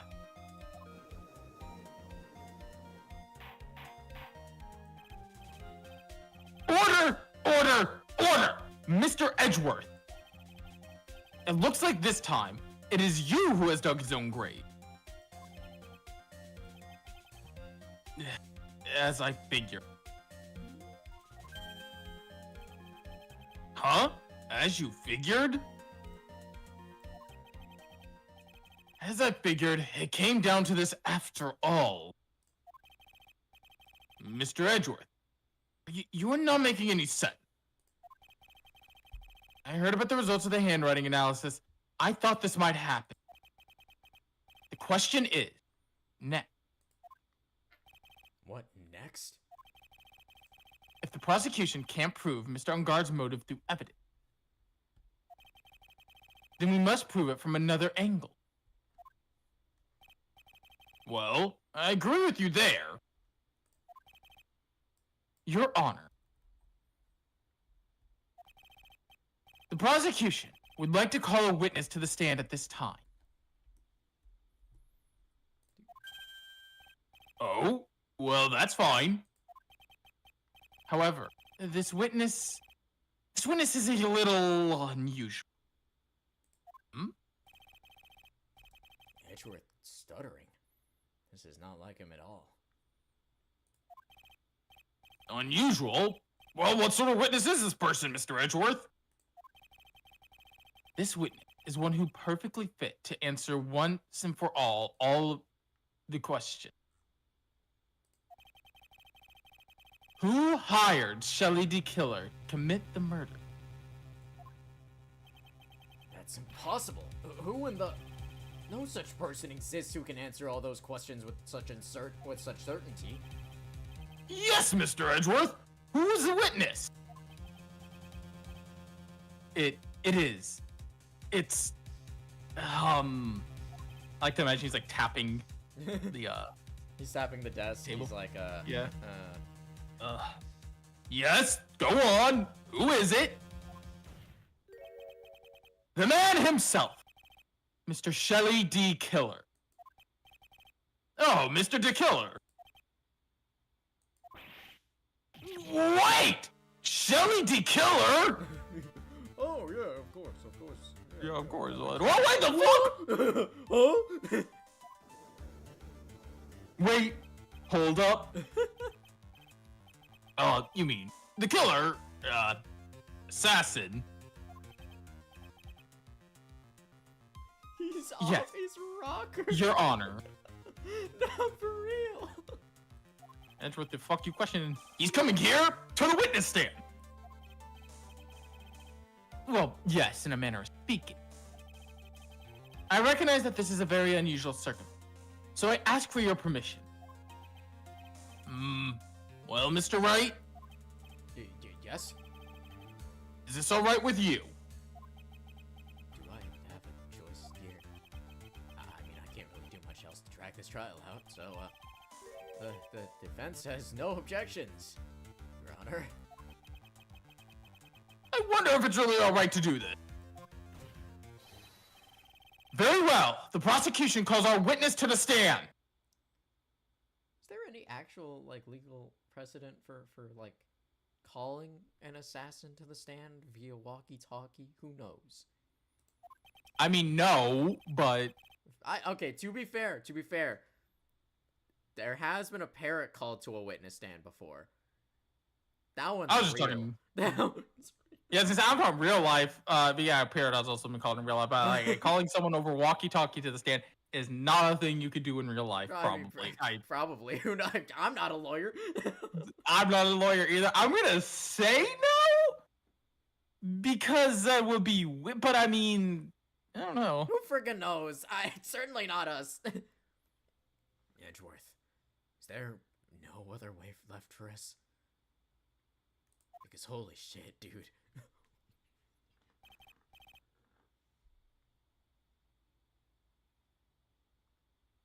Now then, witness.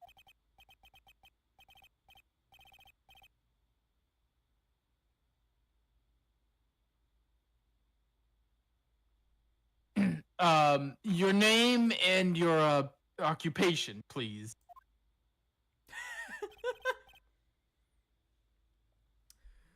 Very good, sir. My name is Shelly D. Killer, and I am a professional assassin. I say!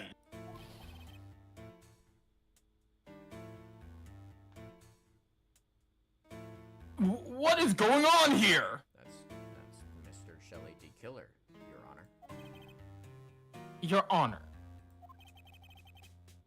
How can you remain so calm?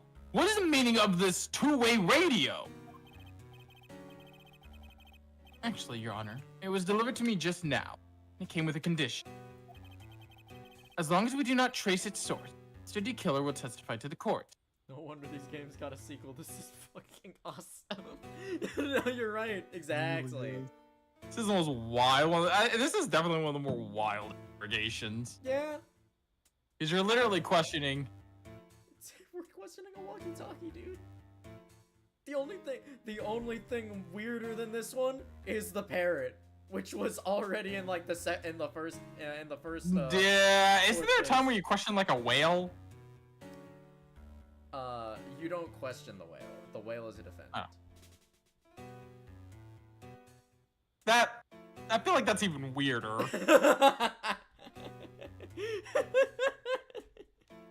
There's actually a point in Spirit of Justice where the judge goes, "Oh God, Mr. Wright, you're not going to call the defendant's dog to the stand, are you?"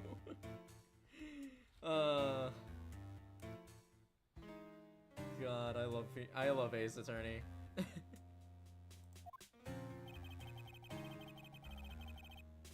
So this must be what he. Oh, So that's. that's Phoenix. How are they even going to trace a fucking radio? Good question. I don't know. Don't worry Figure it about out. So this must be what that urgent phone call he got earlier was about.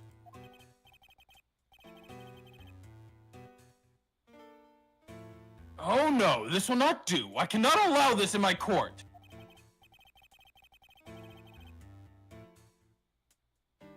First of all, we can't even be sure this is really Mr. D. Killer himself. Witness, please present some sort of proof that you are in fact Shelly D. Killer. I understand. Please wait a second. Oh, no, I almost forgot you're D. Killer. Yeah. I understand. Please wait a second. IP address 1930. Is he giving his IP address or ours?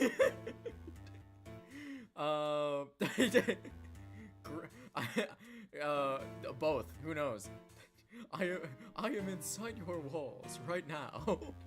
Fuck. Minko, minko. Oh God.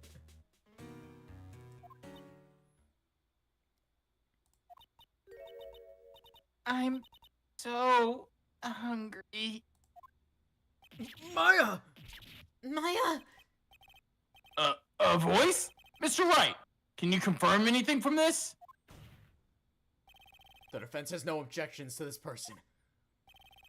We are satisfied that this man is indeed Shelly D. Killer.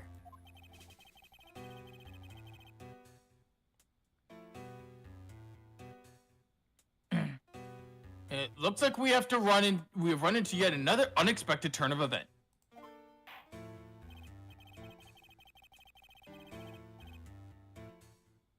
Well, it doesn't seem like we have too many choices under these circumstances, so... How old is this man? Where does he live? Judge, there's no way you don't recognize the one person who's consistently framed for crimes. Does he even have a family? Don't worry about it.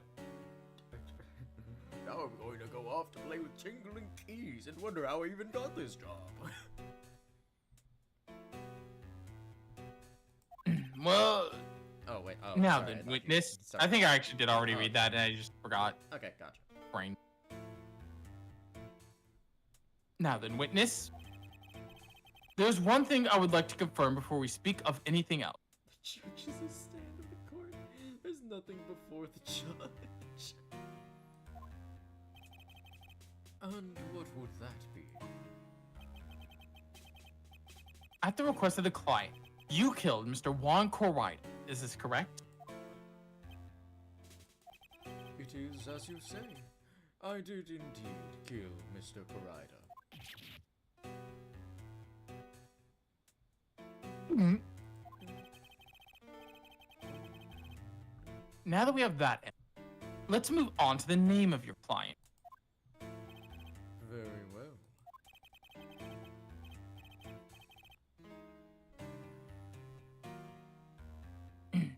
This is just a bad dream. Yeah, this is a bad dream. Shelly D. Killer. What is he going to say?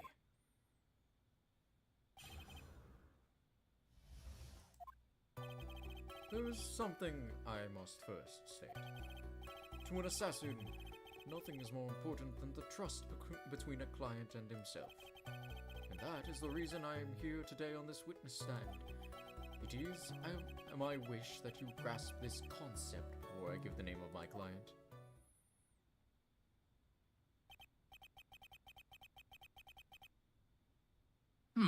The killer seems to be a very clever man. I'd almost say he seems to be mocking us.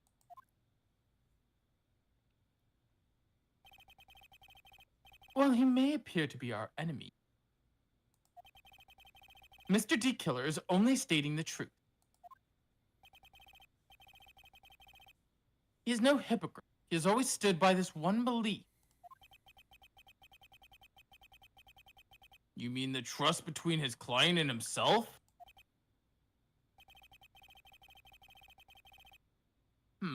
Seems to be a level of trust between what people like me can comprehend.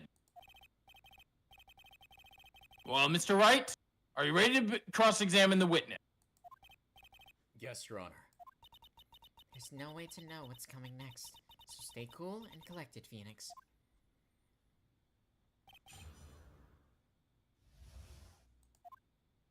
Alright. Trust Phoenix client himself. Hold it! The trust between you and your client. I provide my services in a fast and efficient manner. In exchange, I trust that my clients are discreet about me and my identity. If too many people knew my face, it would be quite troublesome. That's why you're testifying in this manner. This is the first time one of my clients has ever been accused of murder. I must preserve the D. Killer name so my clients can trust me. But couldn't someone stab you in the back and break your trust? It has never happened before, but if it ever did... yes? That person wouldn't be my client for very long. They would certainly... That's enough! Please, no more! Very well. It was only a hypothetical anyway.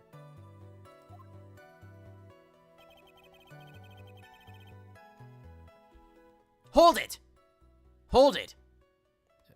Hold it! There we go. That seems a little strange to me. I mean, you're about to tell us the name of your client. I would think that this would be very bad for them. Well, it doesn't matter to me. This client has already broken the rules and acted outside of their prescribed role. Their role? This person tried to implicate another of the crime in order to save themselves. Oh yeah, this is another one of those weird ones. Yep. Yeah, I forget that they did, because I don't think they ever do this again. At least I don't remember them doing it in the next game at all. Yeah, I don't... Where you have to press a statement and then go back and press a different statement, like earlier in the thing. Yeah. And this is a trespass that cannot be forgiven.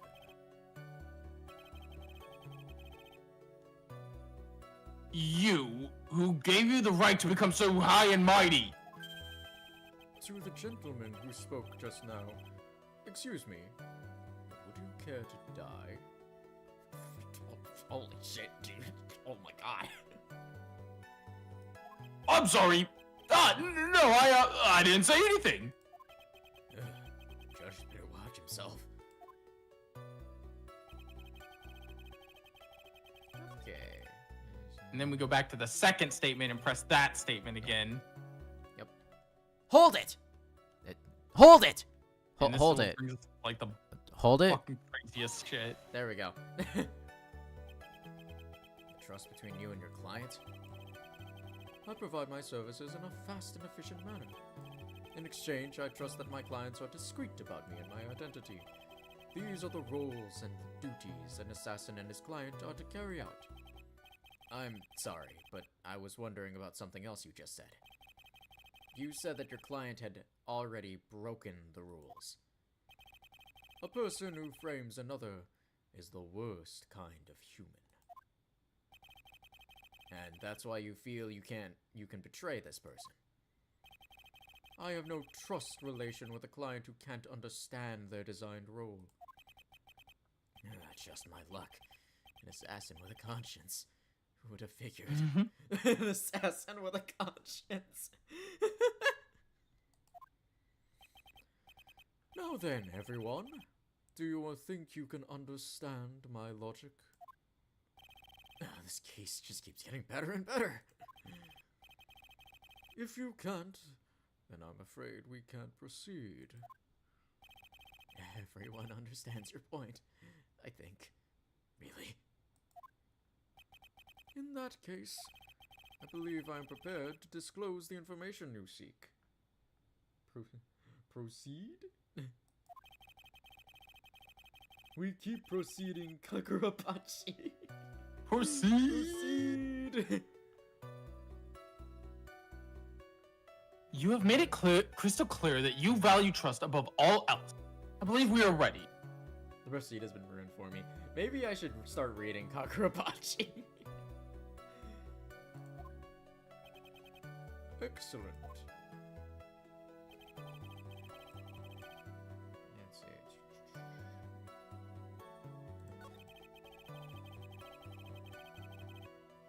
I don't even read Kagurabachi.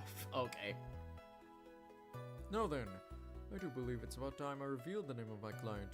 Don't you agree? Hold it! Hold it! Hold it! Hold it! Hold it! Hold it! There we go. I was spoon-fed Kagurabachi till I became a bachi. Fair enough. Sometimes it just happens. Sometimes it just happens. My best. What is it? Now I can't bring myself to ask the client's name. If you can't ask him, Mr. Wright, then I will. Witness! What is the name of your client who requested the murder of Mr. Juan Corrida? That person's name is... Wendy Oldback. Nothing gets next. What the fuck? Wait, Wendy!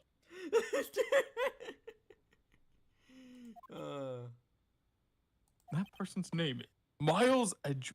What the fuck? Oh no. That person's name is Judd. It's like his legal name. What the fuck? That's his first and last name. Judge. Are you serious? Yeah, I hired him to kill Juan Corrida. I like that shit. Kind of stupid. Chairman Ninja's mid, bro. Ninja uses a red guitar. Everyone would know it's him. What's the point of a ninja? What the fuck what is this bit? Jesus Christ. Anyways. Adrian Andrews. What? What? Witness! That's not who you told me earlier! Huh? Pray tell, what are you talking about, Mr. Prosecutor? I should think I know my own client, and it is Adrian Andrews.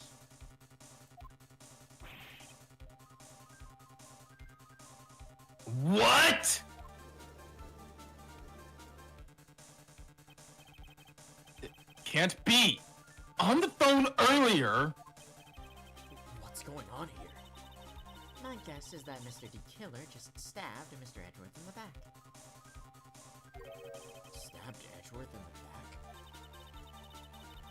I'm sure in order to get an audience with this court, Mr. D. Killer told him a different name. Matt Angar, perhaps? I knew it. No, God, my mouse. I mean, my stylus.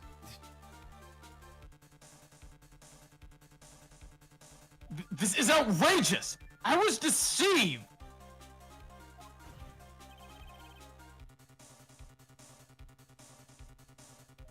The witness is telling a very serious lie.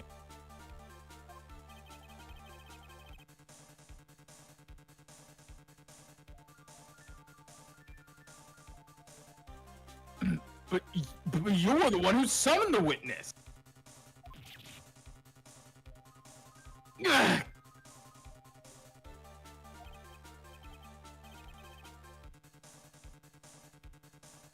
You Shelly D. Killer!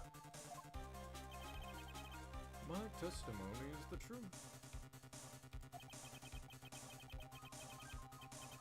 The defendant, at the moment, is Matt on guard, am I correct? All I wish to do is help procure his acquittal.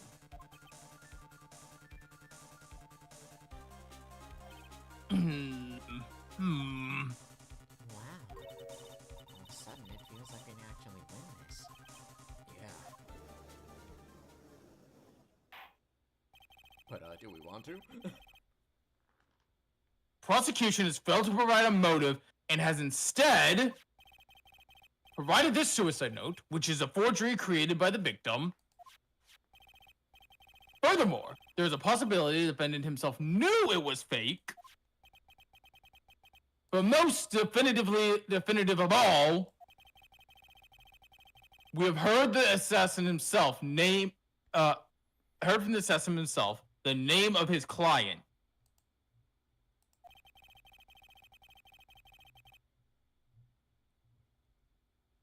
Mr. D. Killer's client, who requested the murder, was not the defendant at all.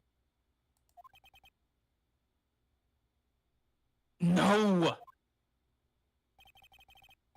All this evidence, it is obvious to me that the means that Mr. Matt Ungard is innocent. I don't know why, but a shot of the fucking walkie-talkie on the stand. God, it's It so seemed- funny. I seem to have caused you all a bit of confusion. Please, continue your discussion, and call me when you have reached a verdict. He hung up! Bailiff, please bring Miss Andrews in immediately. What now? With the way this is going, Ungard will be found innocent. This may be our last chance to save Maya. Yeah. But Edgeworth is right. The killer is lying. And Ungard, my client, I know he's guilty. Can I live with myself if I win this? Who would have believed that the prosecution's own witness would absolve the defendant? Your Honor, the prosecution requests permission to further question the witness. It seems like you need permission from the witness to further question the witness. Bro just hung up on you. Bro just said, Bro left you on. Bro dropped the. Bro hit the mic drop. bro said, bro pulled the Peppa Pig when she heard whistling. It's like that one. What's whistling anyway? It's like that one that one game theory gif or that one game theory gif that was like, all of your theories are wrong. Goodbye. Oh, either like this.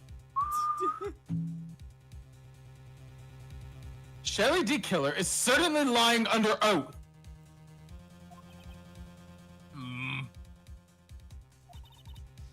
It wasn't me. It wasn't me. Listen, everyone, please. The testimony just now, it was all one big lie. Miss Andrews. The suicide note may have been fake, but that man, Matt, he's the reason Celeste died. And Juan's death, it was all because he got pulled into Matt's twisted world. Look, Juan didn't get, regardless, don't act like Juan was innocent. If anything, Juan butted into Matt's world. Look, Matt is a shitty person. We know that, okay? I'm not gonna defend him. But don't pretend the man who falsified a suicide note and called off a wedding just because she used to be Matt's manager is at all. No. That testimony just now, you have to believe me, it was a horrible, horrible lie. Let's be real. If Juan was in Matt's position, he would have also hired an assassin. Yeah. Yeah, let's face it. Juan probably would have hired an assassin as well at some point. Neither of them are good people. But that's why I love this case. Yep. It was a horrible, horrible lie. But Mr. D. Killer himself has testified. He has named you as his client. You take the word of a fucking assassin? No, that's not true. Do you have his Venmo receipts? Does he have Like, PayPal? you're gonna take the word of a man who admits that his closest thing is his bond with his client? Like, I think that's reason enough to cast suspicion on him, because he says, yeah, he broke the rule, but he'll say anything to get his client innocent, obviously. Right. If his closest connection is his client, Yeah. so... If he trusts his client enough, then he'll want to like help them get away with whatever has happened, right? Yeah, so at this point, I feel like his testimony is a load of shit. Can't be trusted. Assassins do have professionalism. Exactly. Wait, why am I Wait, no, I'm the defense attorney. I'm supposed to go with this fucking thing because it Wait, gets hold my on, client hold off. on, hold on. Wait, hold up. But if I do that, Maya's gonna hate me. Lose. It's a lose-lose, guys. Gotta create a miracle in this case, then. Also, there's quite a bit of evidence that points to you. The knife in the button, donning the nickel samurai costume. That's... You even have a motive. We know that Miss Select's impact was a large part of your life. You wanted to follow her, and you wanted revenge against the two who hurt her. I would say you have plenty of reason to want them both dead. I know. Mr. Wright. You know the truth. Tell them. Tell them the real story. Who the real killer is. Tell them. Please help me. Yes, I know the truth. Mr. Wright, Yes, Your Honor. I believe we have reached the end of this trial. Therefore, I ask the defense for any final words or opinion. I have to decide. Do I take the not guilty verdict and save Maya? Or do I throw this chance away and wait for Gumshoe's new evidence? What am I supposed to do? Okay.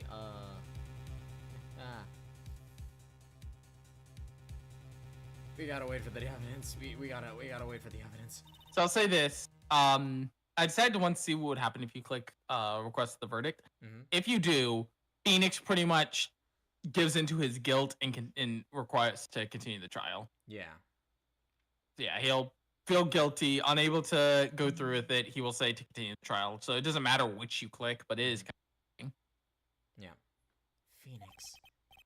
I can't do it, Maya. Or I can't do it, Mia. I can't accept a not guilty. This is one of my favorite like Edgeworth moments, by the way. You are a lawyer. I know. But Man on Guard is a killer. A murderer. I can't let him get away with this. I can't let someone else take the fall. If I let Miss Andrews be convicted, then I'm no better than On Guard. And even though I don't want to admit it, I have to face the fact. It's because of Edgeworth that I now know the real truth. He could have gotten On Guard convicted so many times over, but he never took a single one of those chances. If I take this verdict right now, I'd be betraying his trust. His trust? I never thought about it until now. I trust him? Yes, you do. God, you're so gay, Phoenix. He really? Just the gays. We love Pride Month.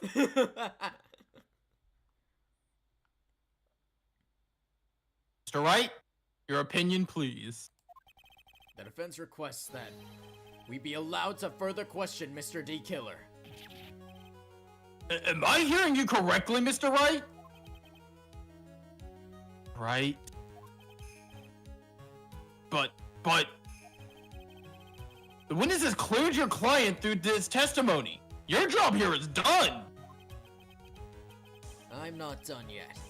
To see through this witness's lies and find the truth, that is my job, Your Honor. Hmm? There's still more evidence to look at. And I'm sure that once those pieces arrive here in this very courtroom, a miracle will occur. Very well. The trial continued. Mr. Edgeworth, please reestablish the connection with Mr. D. Killer. Right away, Your Honor.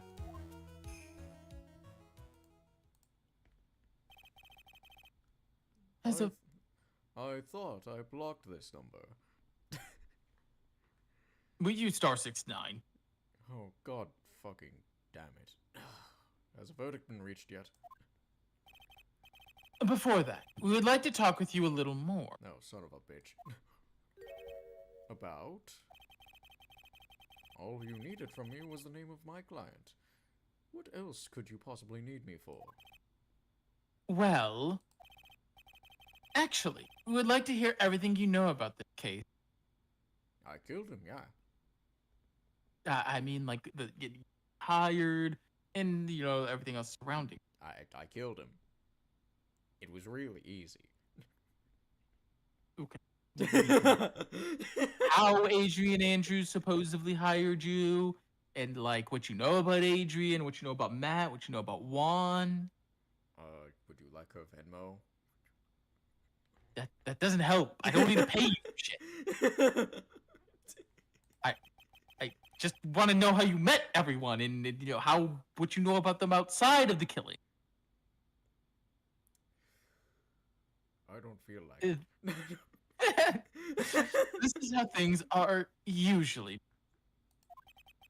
What is he talking about? Usually done? But what shall we have him testify about now? Mr. D. Killer, if you don't mind, please testify about your client in more detail. You legal people and your procedures. Is it any wonder no one likes to go to court? You know how many people scuff off their jury duty? I don't even No. pay my taxes. Look, look. Now, telling the killer pays his taxes because even Joker Even the does Joker that. pays his taxes. Even the Joker pays his taxes. The I'm only increasing thing up the only thing more powerful than an assassin is the IRS. I'm not I'm going to crazy. kill anyone there. I'm, you know, I'm crazy enough to go, IRS. I'm crazy enough to go kill Juan Corrida, but the IRS, no thank Nope. you. Still one of my favorite Batman. I mean, I'm crazy. shoot, they got they did get what was his name? Al Capone through his taxes. So I mean, fair Yeah. enough, I guess. Yeah, that was how they got out. God. As I have already stated quite a few times, Adrian Andrews is my client. However, one thing I simply cannot overlook is tampering with the scene of the crime. My client did it to frame another for the crime. While pretending to be the first person to discover the body and enter the scene, Adrian Andrews already knew from the beginning that Juan Corrida was dead. But even more appalling is the creation and planting of the knife and button. That act is what I was referring to when I said that my client had broken the rules.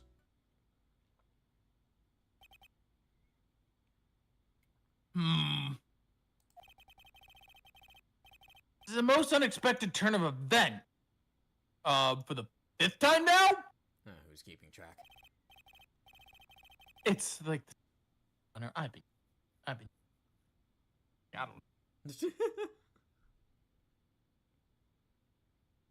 However, this time everything has finally been revealed. I don't know about that. Just a second, Your Honor. Yes, Mr. Edgeworth? We still have the cross-examination to do. But you don't need to question a testimony like this. Do you, Mr. Wright? Your Honor, the defense will actually question the witness. As if I have a choice here. Huh? Why? What was the witness? The witness said, what the witness said has nothing but beneficial to the defense's case. Scrutinize the testimony, then. Then I'll expose the lies in that so beneficial testimony, I suppose. I don't understand what's going on anymore. Yeah, that makes two of us.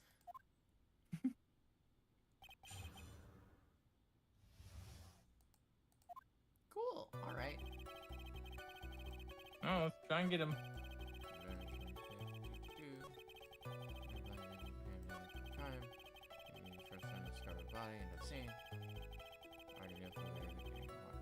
Wait, hang on a minute. Alright, wait, hang on. So she poured herself some wine, though. Or, I mean, some tomato juice. Yeah. Alright, well, objection! Objection! Objection! There we go. Thank you so much for taking the time to testify, Mr. D. Killer. What is the meaning of that attitude? When Adrian Andrews entered the victim's room, your client had no idea that Juan Corrida had been murdered. But how do you know that? We went over this yesterday. What? Your objection, Your Honor. You weren't even there. Objection, Your Honor. My client would like to double and pass it to the next person. On murder charge. From this one glass, Your Honor. Your Honor, that is not my Discord account. There's your name on it. You sign it right here. You're going directly to hell, not jail. Hell. The glass. Glass.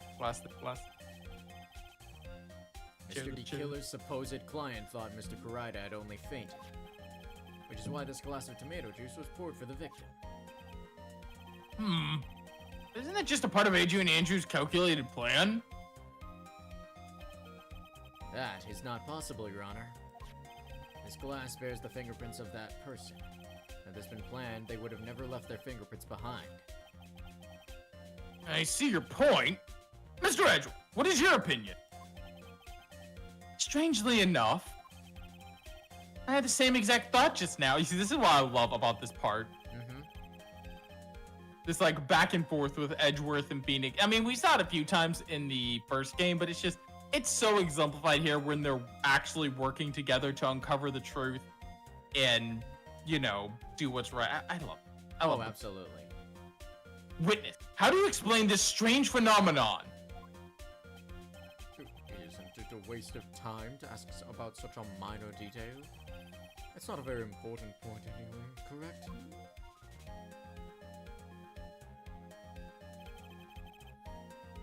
I'm afraid you are mistaken. If Adrian Andrews really is your client as claimed, then your client should have knowledge of Mr. Corrida's death. If not, then that can only mean Adrian Andrews was never your client at all.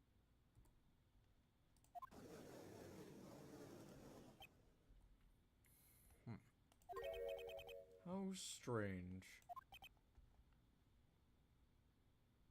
Yes? Why is it that the attorney has yet to raise an objection at the absurd situation?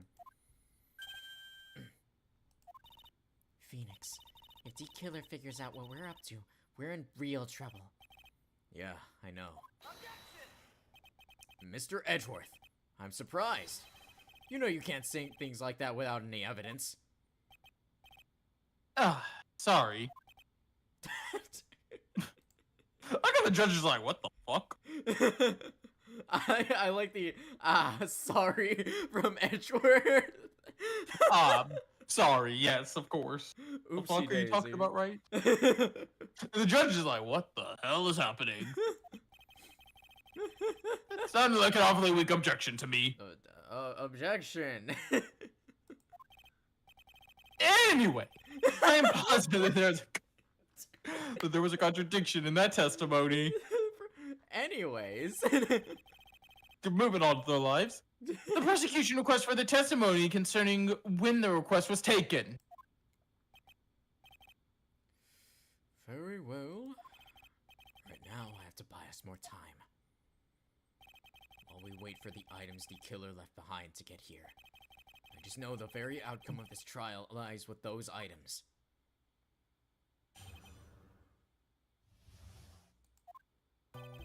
This request came to me, about a week ago. It was a request for my services on the night of the awards ceremony. We met at a certain bar to discuss and finalize a few matters. That is what occurred. I trust my memory, and I believe I've made no mistakes.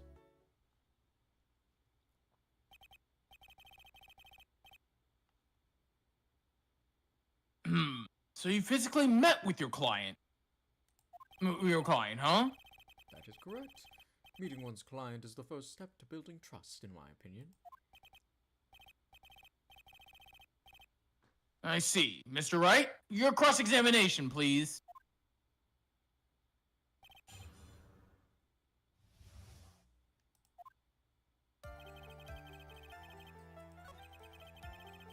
Alright, I remember, from here on out, it's one of those things that stick with me. Mm-hmm. Because I remember this. Yeah. Because this gets wild this gets kind of completely wild. Mm-hmm. Hold it! Hold it! Hold it! Hold it. Hold it. There we go. Every time. God, every time, man. So you physically met Adrian Andrews, right? Of course I did. What was that? What was the brief pause there? No, press further.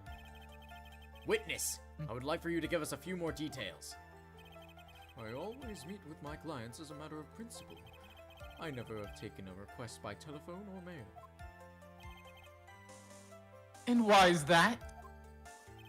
That's because I value the trust between a client and myself above all else. And the only way to establish that is to speak with the client while looking them in the eye. Well, Mr. Wright, this testimony just now have any importance? Yeah, sure. I'd say it's very important. Of course, it was very important, Your Honor. If Mr. D. Killer had met his client before the murder, then it's unlikely he is mistaken.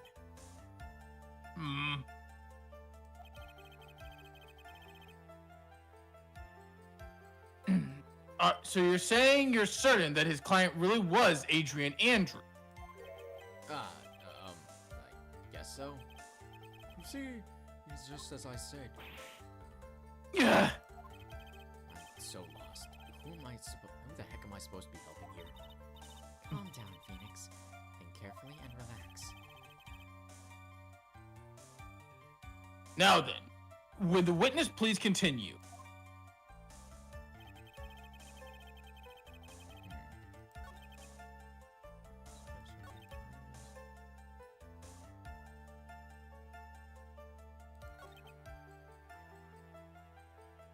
Actually, wait, hang on. Oh no, it's not. It was not important. Oh, is wait, the yeah, answer. wait, hang on. Hold it! Hold it. For some reason, I remember it being Hold it it. was important. That leads. Okay, so I don't remember it perfectly. My brain hiccuped a bit. I swear I remember this shit. I just hiccuped. That's fair. It always. Yeah, press further. Come on. It's the second half that's very important. Why he meets his clients is not important, and that wasn't the point. Witness, please stop sidestepping my questions. What do you mean by that? My question was, did you really meet Adrian Andrews in person? I've already told you, Mr. Wright. I did. It was only through talking with him face to face. Yeah, this is the part that's very important. Him? Him? Are you misgendering him? Are you misgendering him? That's when I thought, I can trust this person as a client. Sure they say about talking face to face. Well, Mr. Wright, what is this testimony now? Yeah, this is the very important one. If I heard Yeah, I forgot that that's how that it was. He says it there. For some reason, I remembered it backwards.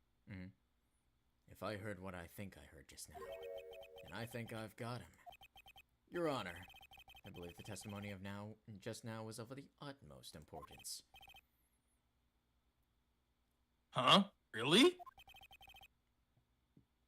That's the case. Witness, please include that statement just now in your testimony. Very well. From the moment I saw him, I thought Then? I could trust this person. So, are you misgendering Miss Adrian Andrews? Objection! I'd like to go over this one more time. You met Adrian Andrews at a bar and took the request at that time? Yes, that is correct. And that's when you thought he was trustworthy. How many times must I repeat myself? Yes, that is correct. I'm sorry, but that's an impossible tale. What? Shelley D. Killer, you have never met the real Adrian Andrews. Why would you say that? Because you made one very big slip-up. About her. So what is the issue? What did you say just now? About her? If you had ever met Adrian Andrews in person, one look would have told you that she's a woman. Oh! It's also one of the great breakdowns, by the way. Just the freaking radio breaks. Order in the court! Mr. Wright, what is the meaning of this? This witness testified to the following: that he always meets face to face with his clients when taking their No fuck! I love Sears. No fucking way. Not on pride. pride. Exactly. Misgendering on pride. God damn it. Do you think Shelley D. Killer would support LGBTQ? I'll take it. I will take any and all clients. Not quite the question I was asking, but okay.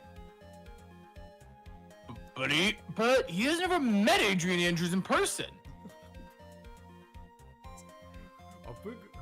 A large part of earning the trust of my client is learning their pronouns. Just like, you think support LGBTQ? Take anyone. That's not the question, but okay. Hello there, Miss Adrian. Hello there. You are Adrian Andrews? If I may, what are your preferred pronouns? I love it. Shelley D. Killer respects pronouns. My name is Shelley D. Killer. He, him. Oh, God.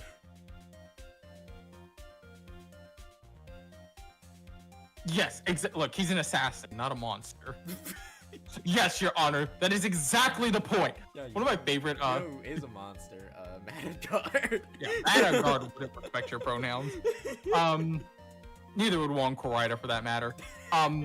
Speaking of, I'm evil, not a monster. There's a part in the new Phineas, like the new set of Phineas and Ferb episodes, where Doofenshmirtz is shopping and he goes and puts the cart back, and he's like, "What? Yes, I put the cart back. I'm evil, not a monster." It's one of those gags that is just like perfect. Yes, exactly, Your Honor. That is exactly the point. There's also an episode where he has to renew his evil scientist license. Good dad, great societal role. Great society. He literally has a license to be evil, and he has to. By the way, like he has to renew it or incur fines for like doing evil deeds. That's crazy. Which that fucking gives me vibes of the Harley Quinn show, where being evil is like a career path. Like it is legitimately just a job title. They commercialized evil. Yeah. Effectively what it is in the Harley Quinn show. That means Mr. D. Killer's client could not have been Miss Adrian Andrews.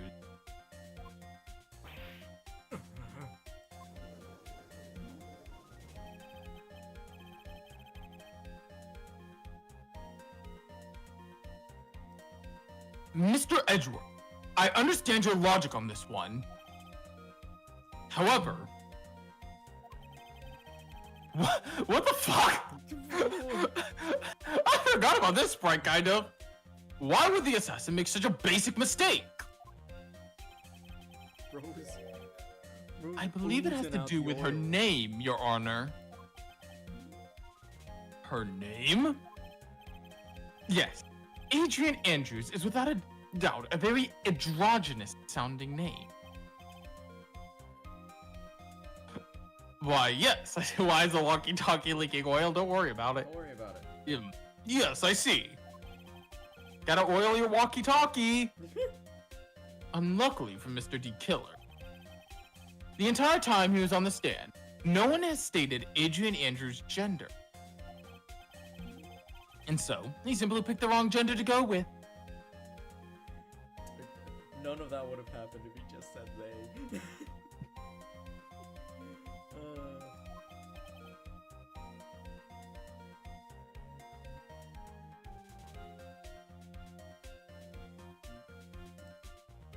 What? What is going on?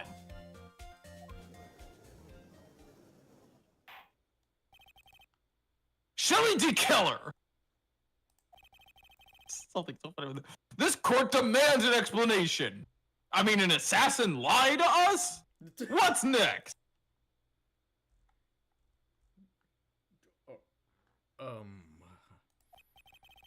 I think somehow I must have mixed up this client with another. So does that mean you remember something different now? Yes, of course. Please, if you would allow me to testify once more. I know he's just going to spit out more lies. Alright. Very well. This time, please give us the truth and nothing but the truth.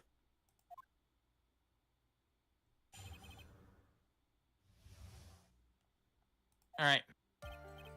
This is it. The final testimony. Yep. Yes, sir. Now I remember. I took that request by mail. There have been times when I took a job without having met my client. The request was for the murder of one Karaida and 2 or 3 other small things. I saw the name at the end of the letter. I thought my client to be a man.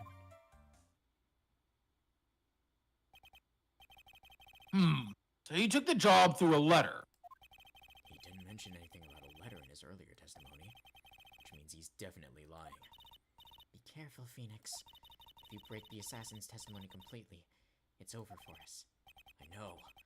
I can't make him suspicious, but I think we're okay. Like we can do this. As long as he's standing there across from me. No matter how strong of a punch I throw, he'll counter it. That's what I love about Phoenix and Edgeworth. They're so perfect. Perfect foils to one another. Yep. Now then, let's begin the cross-examination. Alright, final cross-examination. Whew. Alright. You remember this one, Keith? Yeah, I got it. Yeah, I remember this point for point, because this is so good. The request for murder of one Karaida and 2 or 3 other small things. That's Seems. What small things? Those small things seem like big things. Hold it. Hold it. I said hold it. There we go. There's 2 or 3 other small things. Yes. Social security. Social security number. And what were these other things? A few other things that have nothing to do with this case. Lovely. What should I do? Should I let him slide with that? Hell no! It'd be really bad if I push his buttons and go the wrong way and he goes mad. Don't find me. I was scared to I was scared to push press further on my first run. That's fair. Cause I was like, I knew you had to be like, I knew that this part was like you having to be like delicate with the questioning and stuff. Otherwise, you know, the killer's gonna catch on to you. Yep. The password to his penguin ID. Yeah, he's got to get his Club Penguin ID. Whether or not they're related to this case is for the court to decide. Mr. Attorney. Yes? Everything I have said from the beginning has been nothing but beneficial to your client. Which is why I wonder why it is what is pushing you to continue with this cross-examination. Could it be that you are planning to betray your own client? I smell the stench of a backstabber. Should you turn out to be one... Wait! Uh-oh, it's looking really bad. I shouldn't press my luck. Alright, I have to think. Is this worth pursuing? That's fine. I'm a little scared, but don't worry about it. Witness, this is a very important matter. Please cooperate and tell us what these other jobs your client requested were. If it's truly that important, I suppose I don't have much of a choice. The bear figurine. The bear figurine? After the assassination of the target, I was to find that figurine. I was told that this job was just as important as the actual killing. And where was that figurine? It was inside Mr. Kuraida's suitcase. And then, what'd you do next? I handed it over to my client right away. You gave it to your client? Interesting. Information clearly sounds important to me. Witness, please include this, what you just stated in your testimony. As you wish. One of these was to find a bear figurine and give it to Adrian Andrews. Well... So you go about it this way. So, while Keith is doing this, I'll say, there are technically... So there's 2 things you can present. You can present this or the suicide note.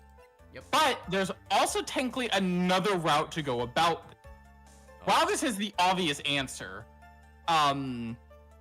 if you press this statement, you'll get a few lines of dialogue, and it'll go, you know, through, and you'll eventually be given a choice to say that there's a contradiction, and then it'll have you present what the contradiction is, and same note, you present the figurine or the suicide note, but pressing it just goes into another pretty much dialogue tree. Yep. I thought I'd bring that up because it's interesting. Yeah, fair enough. I like bringing up small, interesting tidbits if I know them. Mm-hmm. I mean, you know, that's how I am about, you know, these things. I like to, if I know the tidbits, I like to kind of talk about them. Yeah. Alright. Yeah, it's either figurine or Yeah, suicide it's note. either the figurine or the suicide note. That is 100%. Yeah, okay. But, like I Yeah, said, there's just making a sure. second route to go down it. Alright. Objection! Go. Shelley D. Killer. If you had really given the bear to Miss Andrews, then this item should not have been inside it. This item? I see where you're going. Yep, that's where I'm going. Where is everyone going? Do I need a Bakatsuki? Okay, buddy. Okay, Your Honor. Alright. Jesus Christ. You're not helpful. Christ. Your Honor, please think back to Miss Andrews' testimony.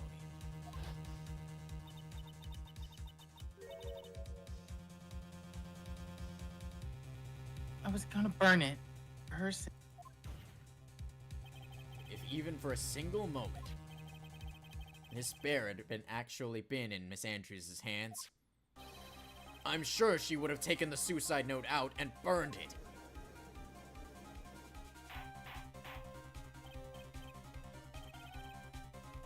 Order! Order! Order! So that's what you were going. That's what you two were going. Where you two were going.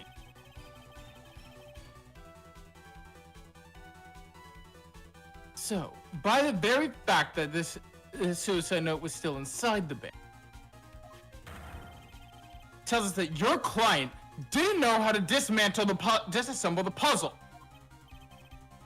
Which means... It means, Your Honor, that it's impossible for Adrian Andrews to be the client. Oh!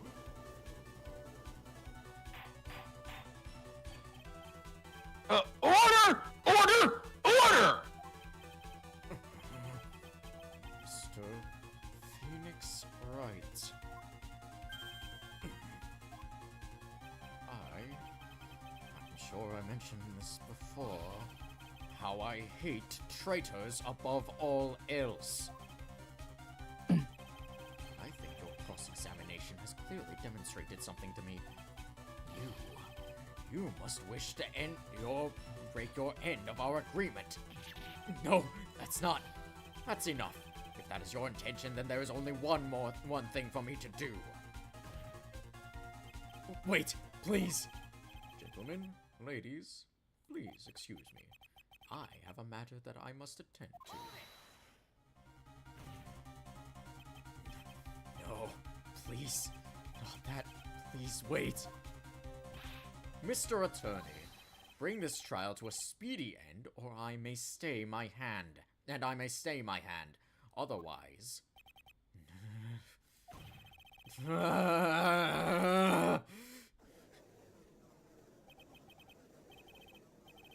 What in the... Mr. Wright, are you... Mr. Edgeworth? Yes, Your Honor? I didn't understand this witness's outburst just now. Do you think there is a need to hear more testimony, or is this enough? Well, we should... Edgeworth, we can't do this. If we keep this up, Maya, she'll... Prosecution, What has come over everyone? Even you are! Prosecution rests. What is going on around here? Prosecution has no further questions, Your Honor. What? What?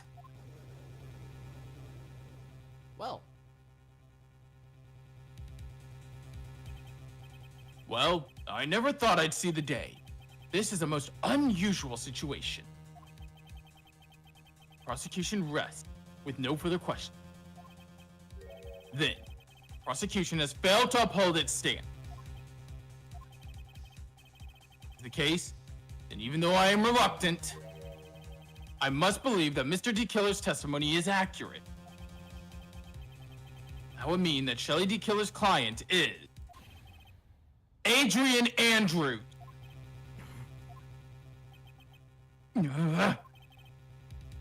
Mr. Wright. Yes, Your Honor. If I end this trial here, right now, then your client, Madame Guard, will be declared innocent. And in his place, Adrian Andrews will be charged with murder. Miss Andrews would be charged with murder?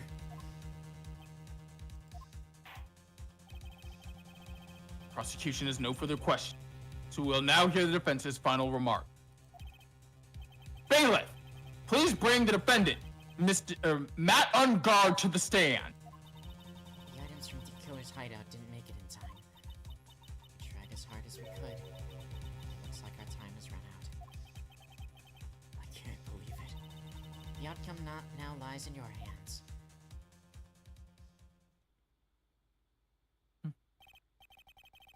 Dude, did that old guy finally decide?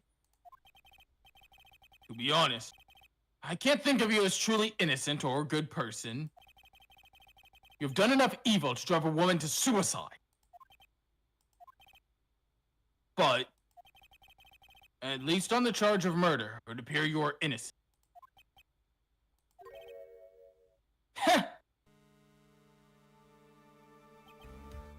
So, I guess even the old fuddy-duddy figured me out.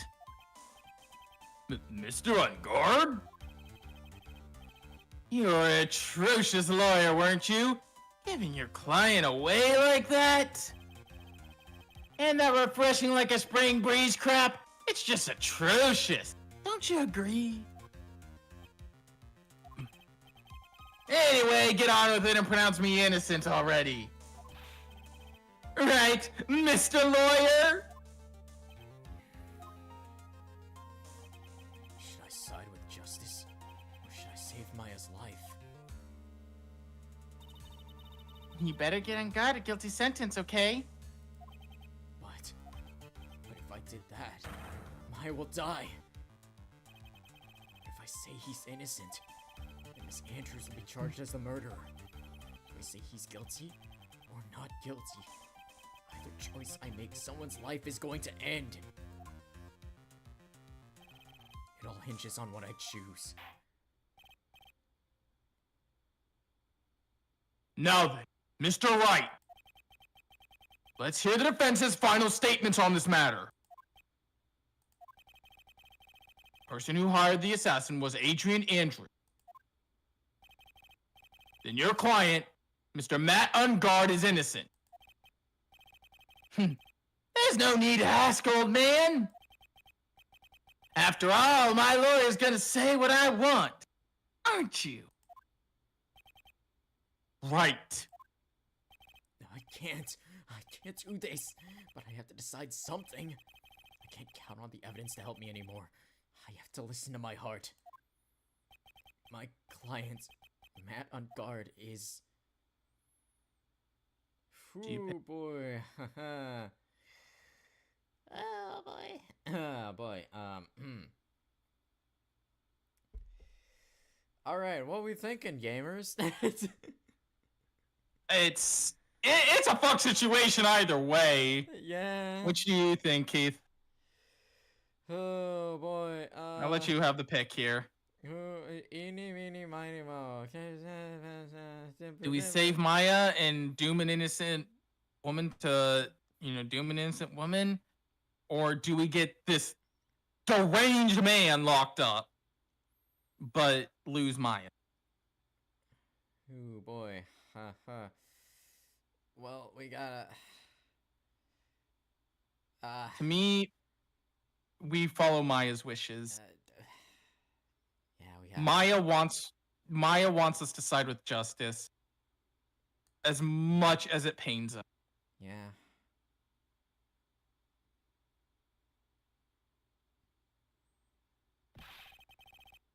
We are waiting for your answer, Mr. Wright.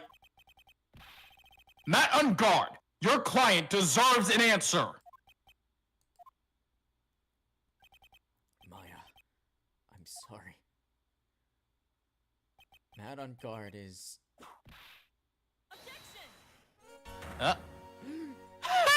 There she is, gamers! Franziska von Karma? And I love the fact that it plays this song as well. You see now, don't you, Mr. Phoenix Wright? This is exactly why you should never take your eyes off that scruffy fool. Love it!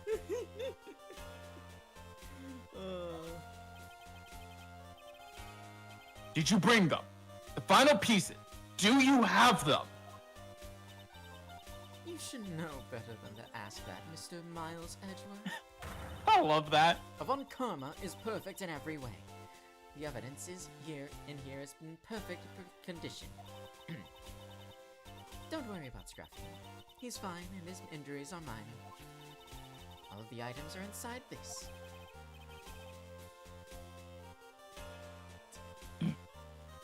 What is this? Filth! What a filthy old coat this is. Damn. Come on, man. That's Gumshoe's coat. That's Gumshoe's. You can spot his tattered rags anywhere. Damn. Dang. I apologize. Why are they throwing the so much items in. shade at him? Jesus Christ. Gumshoe don't deserve He this. does not deserve this, dude. I fought long and hard this whole trial. All for what is inside that raggedy coat. I'm sure that inside that coat lies a crucial piece of evidence. Your Honor, inside that filthy coat are the defense's final pieces of evidence. Your final evidence?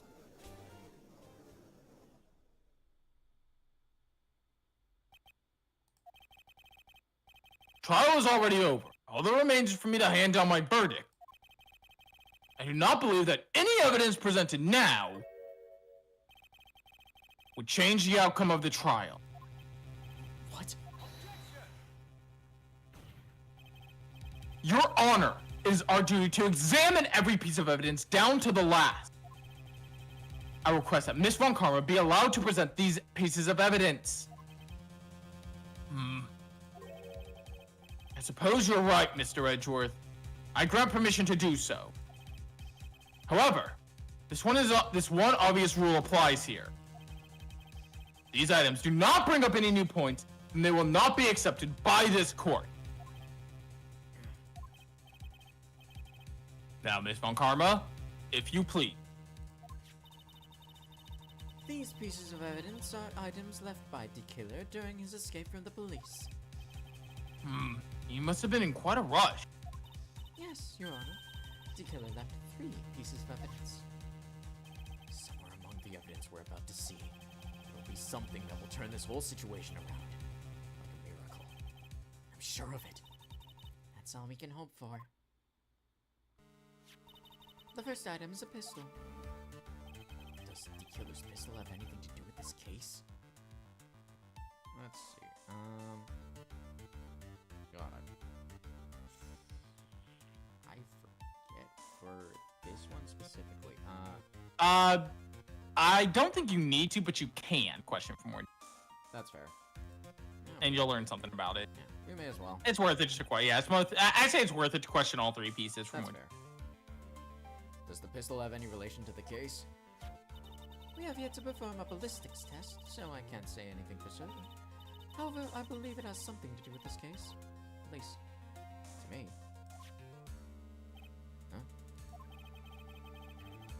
That's the pistol he used to shoot you, isn't it? that's what I believe, yes. Oh. Right. I kept the bullet they removed from my shoulder as a sort of memento. I'm sure it will be an excellent sample for the test. So that's the pistol that was used to shoot Francisca. It's probably not going to help us very much. Pistol added. The second piece of evidence is this videotape. This one, yeah. Yeah. Betty Killer took that from Downguard Mansion. Have you checked the contents of that tape?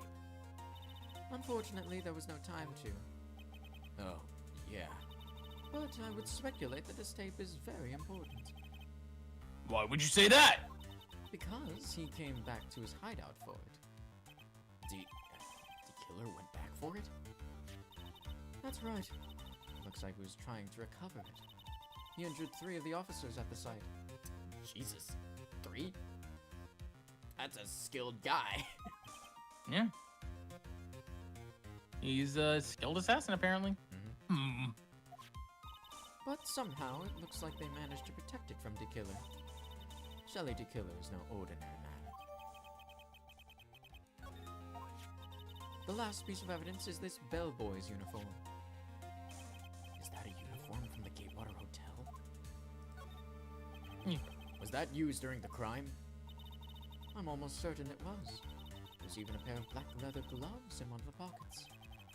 There's no doubt about it. The killer was wearing this on the night of the murder. There is one thing I found interesting about this uniform. And what's that? There's a button missing from the uniform.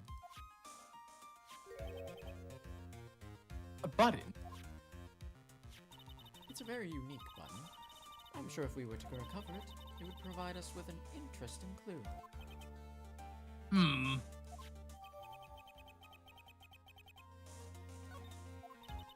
That is all I have to present, Your Honor. Just as I thought. And what is that, Your Honor? I'm sure, were we under normal circumstances, these items from Shelly the Killer's hideout would be very important clue. However, question is not who did the killing. It is who is the client. Yes, that is correct. And these 3 items do not tell us anything about that. Thank you for your hard work, Miss Von Karma. You may step down now. Wait, Your Honor. Please allow me to examine the new evidence. Overruled. This court has already has all the evidence it needs to hand down a verdict. Wonderful! Absolutely splendid. This judge is a brilliant man, isn't he? Is this the end? Phoenix. Phoenix? I knew it. There's no such thing as a miracle in this world, is there? I think you're wrong. I think they do exist. But you have to make that miracle happen. You've come this far. You can't give up now. But, no matter how you think about it, it's... Try, for my sake. Just think about it for a second. There are 2 ways out of this situation for us. 2? The first? Make Ungard wish from the bottom of his soul for a guilty verdict. Uh-huh. The killer will always place his client's wishes first. Ungard himself wishes to be convicted, and he will let his hostage go. That may be true, but... that's asking me to do the impossible! The second way... force the killer to end his contract with Ungard. If the killer were to no longer think of Ungard as his client, then he would let Maya go. Mia, that's even more impossible! He's a man who values his duty towards his clients above all else. I know both of these seem like impossible feats at first, but if you can make either one happen, it would truly be a miracle. The bigger problem is, the judge has already said he doesn't need any more evidence. The pieces he was just shown, he's not accepting them. Phoenix, think things through from the other side. Isn't that what has always worked out for us? The other side? Wait, does she mean... you mean to turn things around? Phoenix, the judge says he doesn't need the evidence. If that's the case, then who does need it? The person who needs the evidence. The defense, prosecution, and the judge. We've seen all the pieces of evidence. And that is how we have come to know the truth. But there are people who have not seen them all. And those people do not know the truth. That truth, it may be what will bring about the miracle in the end. There are no objections this time, correct? Now then, I'll pronounce my verdict. Why don't we all respectfully sit back and listen, kids?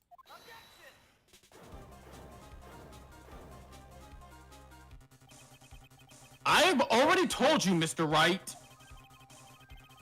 This court does not need any more evidence. I am not saying it is us that needs the evidence, Your Honor. Then you want to show evidence to that person? Yes, Your Honor. Please, Your Honor. Mr. Wright, you to ask with such passion. I will grant you one chance. One chance. Please show your evidence. Who you think is the right person. That's impossible. To turn the situation around in one try. One try. That is all I will permit. I have to try to remember everything that has happened up to this point. Think, Phoenix. Think! There must be a way to save Maya while taking So on I got at this. the same time. Almost instantly on my first run. Because I realized it all came together. Right? Although... You ready to save, Keith? Ready to Yeah. make a save state? Yeah, No, then, Mr. Wright. Let's wait till we get to the presenting part. we may as yeah, let's, yeah. You need to present one person and one piece of evidence.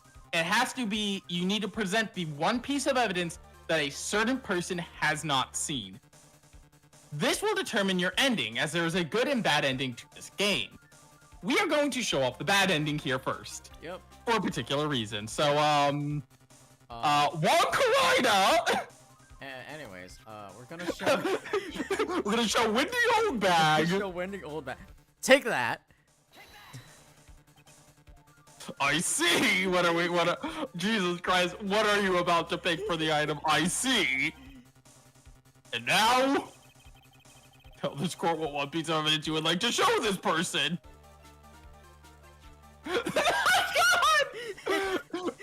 Wendy Oldbag, do you know what this is?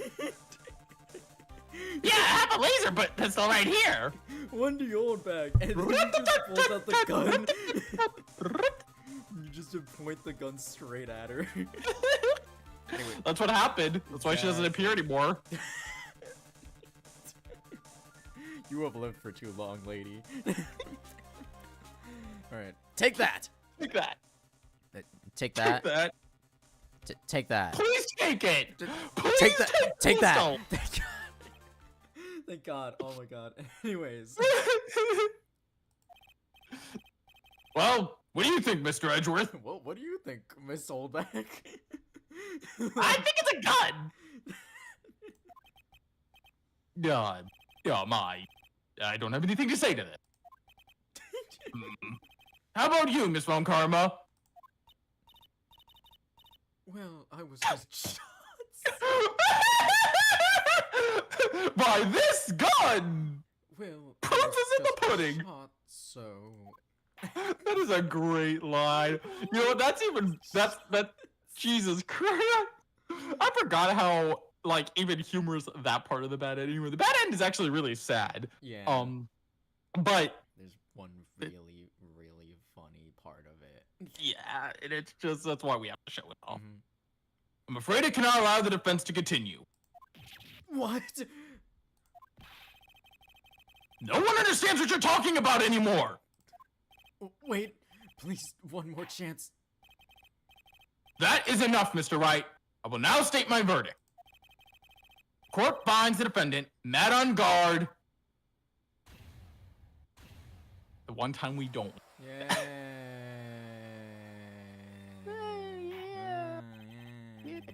That is all. Court is adjourned. The confetti coming down and just like, whoa.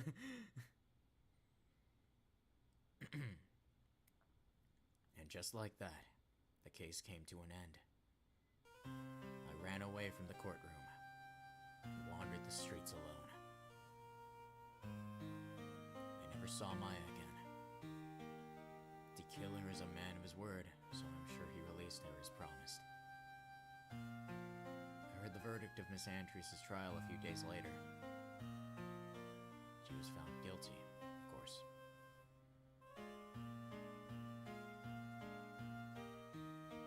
The miracle never happened. There it There it is. is. Maybe it was never meant to, because a miracle is something that doesn't exist.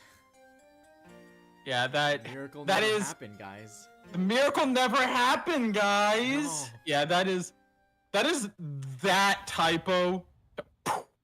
Fucking slamming of the doors. Legendary typo. That's just. Final thoughts. Anyway. I thought we really had something there. Anyway, let's just fucking reload the save. It's already 2:20. Get this game over with. Let's get this game over with. All right. Anyways. All right. So the true answer. This one, I got it pretty much instantly. Yeah. Although I did almost accidentally present the butler because I wasn't looking, because like when I was doing it, I saw that and I was like, I know that's Shelly the Killer, and I for some reason missed that he was right next to him, and I did catch myself, but I almost presented. I can be your angle or your devil. Anyway. Alright, anyways, yeah. Take that! Well, I was just shot, so... Well, I was just shot, so... Now! Or it's a one piece of evidence. So this is the part that, like, yeah, the person took me a bit, was pretty quick. What piece took me a little bit to think about, that was the part I actually had to think on. But then it occurred to me across every piece of evidence. Right. There is one thing that the killer has not seen. Yeah. And like, this is something that was never really brought, well, that was only like brought up like a couple of times maybe during the trial, but not in like this context. Yeah, what threw me off is the fact that he was looking for it. So in my mind, he had seen the videotape, but he hasn't seen the tape. Yeah, that's what tape, but he hasn't watched what was on it. That's what took me a bit to think about, but I did come to that conclusion in the end. I was like, the only piece of evidence that makes sense is the tape. It took me a little, like I said, I got it almost instantly. It's just, it took a bit of thinking because I had it in my mind that he had seen the tape, but he hasn't seen it. Yep. No one's seen it. No one's seen the tape, except for one person who is keeping this for a very specific reason. Exactly. Take that! Final. Well, what do you think, Mr. Edgeworth? I think there's some merit in showing this evidence to that witness. And I was still just shot. I was just shot, so... I'm just... If you don't mind, I'm going to lay down. And then the bailiff just like sweep Von Carver out of the way. They don't even like care this. Bailiff, please bring in the transceiver from earlier. I was just shot, and I ran about 10 miles because Scruffy got into a car accident on the street. So if you don't mind, I'm just going to go ahead. How's he doing, by the way? A floor over here. No, we'll worry about how Gumshoe's doing later. All right. Looks like they got a hold of him.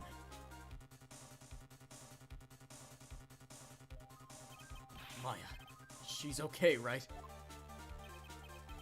I keep thinking, I thought that I had blocked this number already. Star 69 again. Son of a bitch. Didn't I tell you to concern yourself with bringing about a speedy end to this trial? Now, if I understand correctly, you wish to show me one piece of evidence? Yes, one is all I need. I have here a videotape. It was found at your hideout. I heard you injured three officers in your attempt to get this back. That was most regrettable. I hope them a speedy recovery. I think I accidentally chopped someone's leg off, actually. Jesus Christ! Oopsie poopsie. I will pay for their surgery. Getting it out of my leg, guys! However, it was an order from my client. I was told to protect that videotape. I thought so. I'm afraid I seem to have failed in that regard. Do you know the contents of this tape? I I was sternly told by my client to not watch it, so I have absolutely no idea. Actually, you are on this tape. Me. There was a video camera hidden at the crime scene. Your actions were being recorded. What? Is that true, Mr. Wright? Who was it who planted that camera? Well, the only person who could have planted a camera at that scene of the crime would be your client, naturally. That was Adrian Andrews? Be quiet and listen, Your Honor. Yes, sir. Your client specified a place and time for you, isn't that right? Yes? That was so they could film you. I had no idea. Mr. Wright, why would my client do such a thing? I would like to know why. Why did Matt on guard film the crime scene? The reason why he did that is my ticket out of this whole mess. There's only one reason why your client would secretly film the scene. They Wanted to see one get his. So wild. They wanted to see him die. They wanted to see the life drained from his eyes, the color from his body. Like, jeez. Yeah, we know why. Your client once told me something very interesting. We were talking about you, and this is what they said.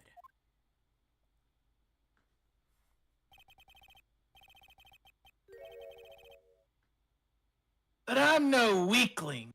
I don't believe anyone else, least of all assassin.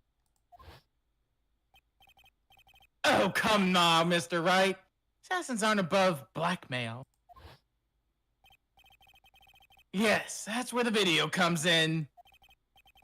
With that, I can keep him at bay, and even blackmail him if I want. Your client didn't trust you at all. They were thinking of using this video to blackmail you. What do you have to say to that, Shelly D. Killer? Oh!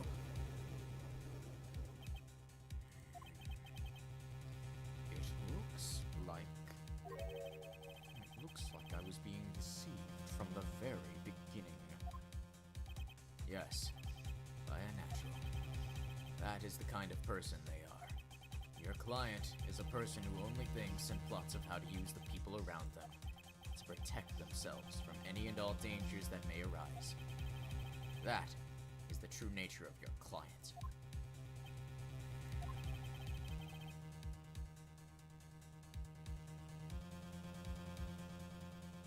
I have one question for the witness. Yes? You told us one thing. You told us one thing during your numerous. You said you detest traitors most of all. Yes, that's right. But what if your own client? What if the traitor was your own client? What would you do then? Well, that's obvious. I would break our contract in that case. And then, that client would be my next target. For the honor of the D-Killer name, even if it takes an eternity, I would follow that person to the ends of the earth to exact my punishment.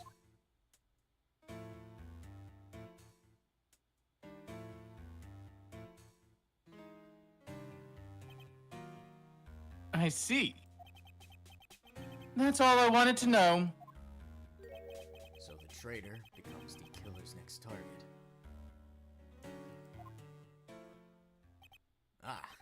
get it. Well, that's not my problem anymore. This is how we'll turn this case around. Sticking an assassin on a man. Not an innocent man. But a man. But a man. Mr. Wright. Yes? My contract with my client is over as of now. I seem to have a new job on my hands. I will now return to you your most precious item.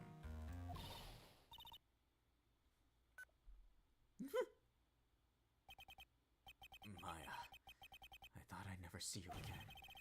Oh, thank goodness. I love this part too. Anyway, I love what you can do here. Trial appears to have come to its conclusion. Appears, or anything else will start fucking.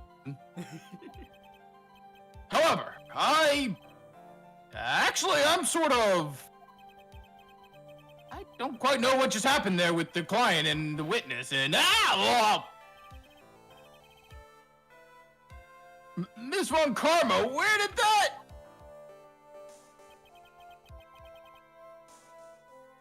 She always has you in her sights.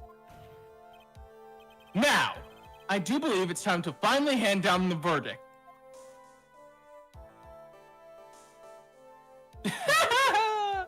Look at him. Mr. On Guard. Looks like, somehow, you got what you wanted. You will finally receive that acquittal you wanted so badly. You should be happy. But before that, I would like to make one final statement. Sometime in the near future, one very betrayed assassin might appear before you.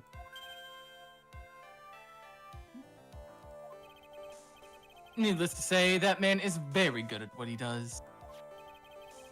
I'm sure you would understand what I meant if you watched this video.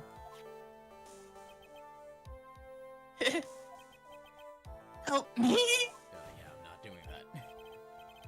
Now then, Your Honor, the verdict, if you please.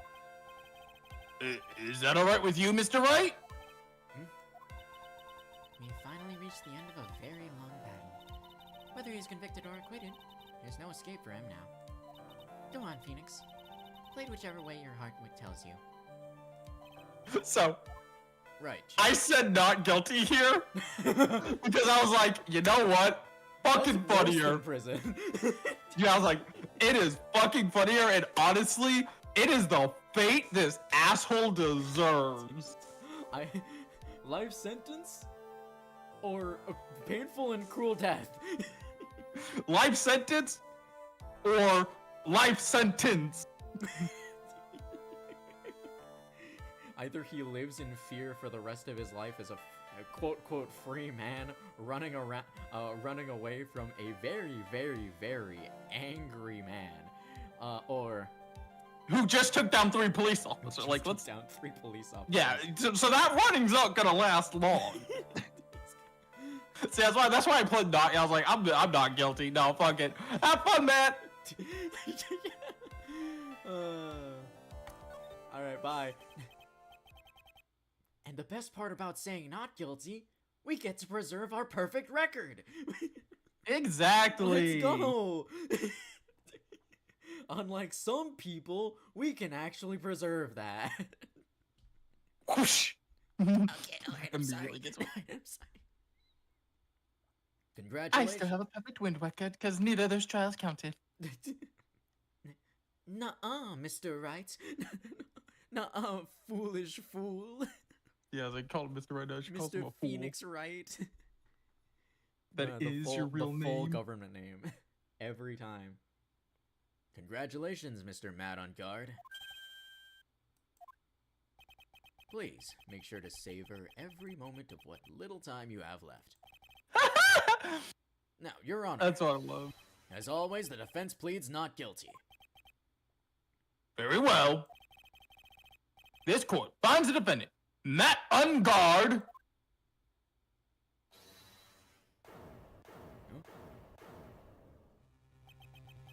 Please, wait.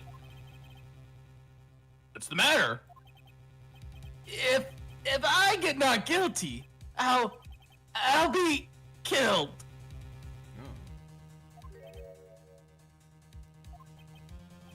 I'm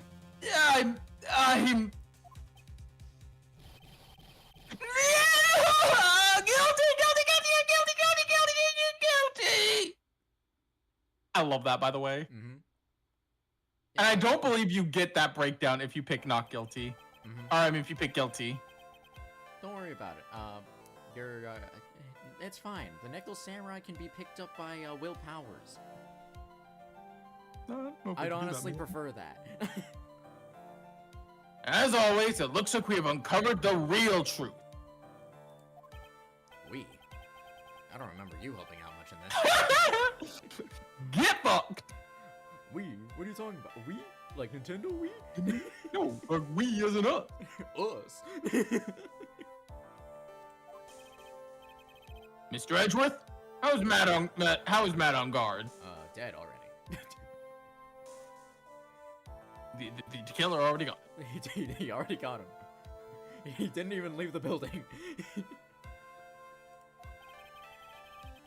I've left Miss Von Karma in charge of his incarceration. I'm sure he's getting a full course meal of whip leather. Oh God, of whip leather right about now. Very good. Very good is wild.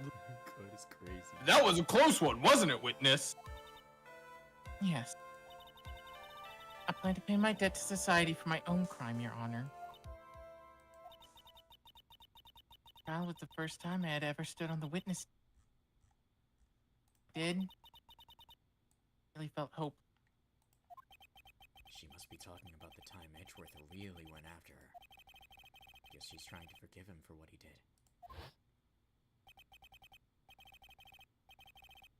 Witness, should I put this? She has an illness. If you're going to say you would choose death, that is of no concern to me.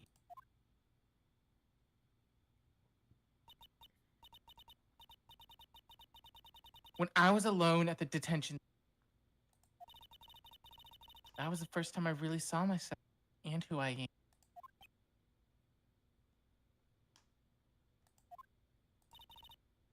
And today, when the two of you use your combined strength to convict Matt, I felt like I had finally been saved. Oh. Smile. Wow. This is the first time I've ever seen her smile. I really am happy that you two are in charge of this case. I really don't know how to express how I feel at this moment. But this is the first time I felt comfortable with myself, with who I am.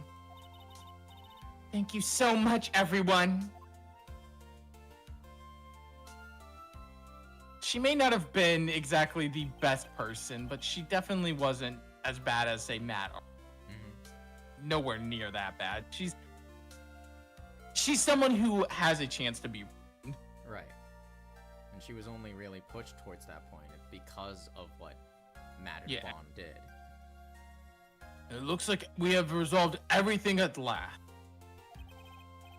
As for myself, there are still a few things I'm confused about. But everyone seems to be in good spirits. And that's good enough for me. Everyone seems to be in good spirits. Matt on guard, getting slashed by a whip several times in the other Look, room. I'm sure Francisco's in very good spirits. You know what? True. She's in good spirits for the both of them. Exactly.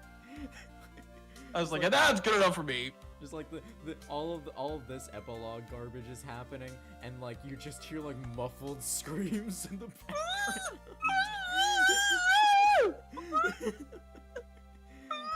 Yep, good spirits. That is all. Court is adjourned.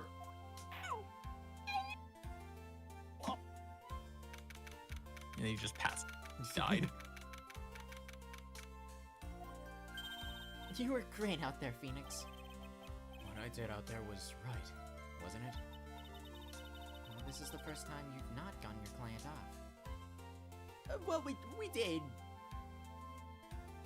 Kind of. Look, what happens in the courtroom is our business. What happens Exactly. outside of it, we have no Don't control. worry over that. about it. Don't worry about it. If he dies, he dies. That's just a skill issue. You got them a guilty verdict this time. Well, yeah, kind of. But you have to look past all of that to what's really important. You now realize that there's something more than just getting a not guilty, right? Yes, I understand now. Phoenix, think back for a second. Think back to the moments before Miss Von Karma arrived with that final piece of evidence. Think about the incredible decision you had to make.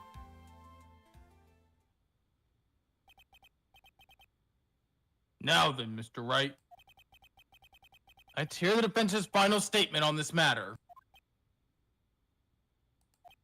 I can't count on the evidence to help me anymore. I have to listen to my heart. Should I side with justice, or should I save Maya's life? My client, Matt on guard, is... Is he guilty, or is he not guilty? Those were your choices then, and your answer. Your answer spoke to what being a lawyer means to you. Right! Edgeworth! I have good news. Maya is now safe in police custody. Really? Pearls? You're telling the truth, right, Mr. Edgeworth? Yes, she's quite safe. She is on her way there as we speak in a patrol car. Ah, Mystic Maya. Mystic Maya's safe. You did it. You really did it, Mr. Nick. Ow. She punches deceptively hard for a kid. I believed in you. I kept saying to myself, Mr. Nick will save her. Mr. Nick will save her. Thanks. Oh, What's wrong? Miss Von Karma. About earlier, thanks. Ow! Why are you still smiling, Mr. Phoenix Wright? You lost! Your perfect win record has now been crushed! Well, actually, technically, if you really Technically. think about it. Yeah, thankfully. Don't worry about it. And yet, you're still happy? I mean, an evil person was basically sentenced to a very cruel and horrible death, so... And I mean, let's face it, even being in prison isn't going to save Matt on guard. Yeah, let's be real. I don't Yeah, think- Maya back. Not sure if that counts. He still won. He got Maya back. Not Yeah. sure if that counts. I mean, yeah. He still won. So, look. Anyway. I don't think you'll ever understand, Miss Von Karma. How dare you? Don't worry. She may in time. After all, I was like that myself a year ago. Edgeworth? My own personal victim. For not guilty verdict. And for guilty verdict.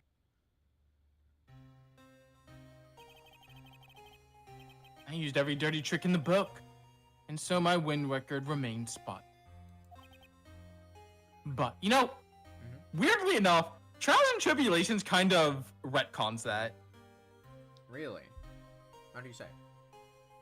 I can't remember if it's the tutorial case or the penultimate case. But it's one of the two cases where you're not Phoenix. Oh, I see. Remember? Oh. Yeah, Trials and Tribulations kind of contradicts this in a weird way. Huh. Yeah, Edgeworth technically never had a perfect win record. Technically speaking. We'll get to that case when we get to Yeah. it. It's not a, granted, it's not a bad case. Yeah. Um, No, I don't think it's bad. I don't think it's as bad of a retcon as like what Rise from the Ashes does, but it just slightly makes. I think what more it is he had once he started winning, he didn't stop winning. mhm. Yeah.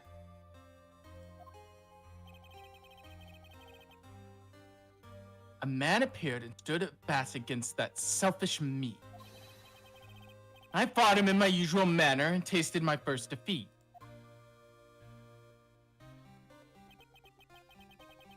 Like I had lost everything because of that. And then I don't know why, but that CG, that face. Mhm. It was my turn to sit in the defendant's chair.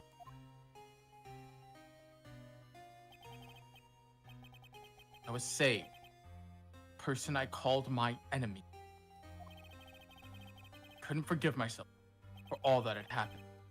So I left the prosecutor's office after one more trial. I stayed for one more trial. That note. Prosecutor Miles Edgeworth chooses death. But still, it did one more trial. I'm not letting that go. Why the fuck did they write that in there? As well as you should have. A prosecutor who has shamed himself with defeat should crawl into a hole and die. But that was not what happened. After I left the prosecutor's office, I finally came to realize. It was that in that moment of clarity, everything began to change. What foolish nonsense. We prosecutors did anything we can to attack the defendant. And we did so. No matter how desperate the situation, instead of giving up like most people, that man would hold strong with his undying faith. He's kind of a little insane.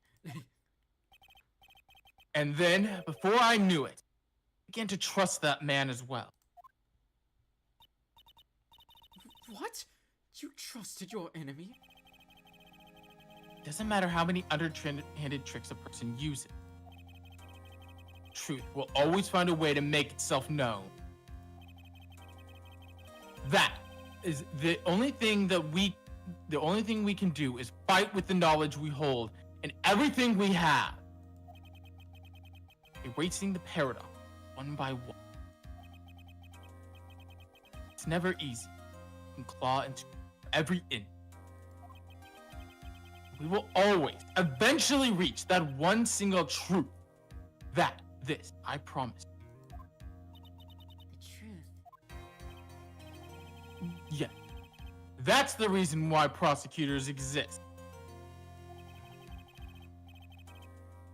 I'm sure you already knew that, didn't you?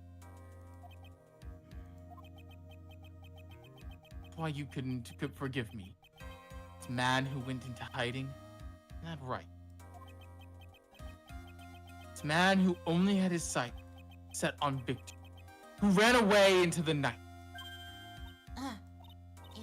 Is Mr. Edgeworth right, Mr. Nick? You really let me down. When you disappeared, I felt betrayed. The reason I decided to become a lawyer to begin with was because I believed in the things you said to me all those years ago. And you betrayed your own words. That's why, 1 year ago, I made up my mind. I decided that the Miles Edgeworth I knew had died. At least, that's what I told myself. You pathetic fool! Miss Von Karma. I don't want to hear the wretched whimpering of a disgraced loser. Von Karma is someone who is destined to be perfect. Miles Edgeworth, you are no longer worthy. You are no longer worthy of being a Von Karma. And neither am I. It's over. It's all over.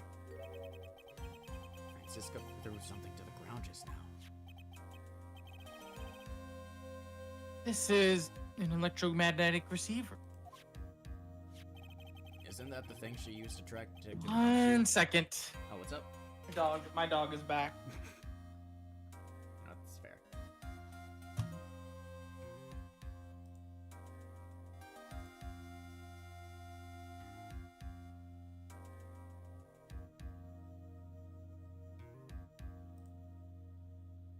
Get over here. All right, I'm back. All right.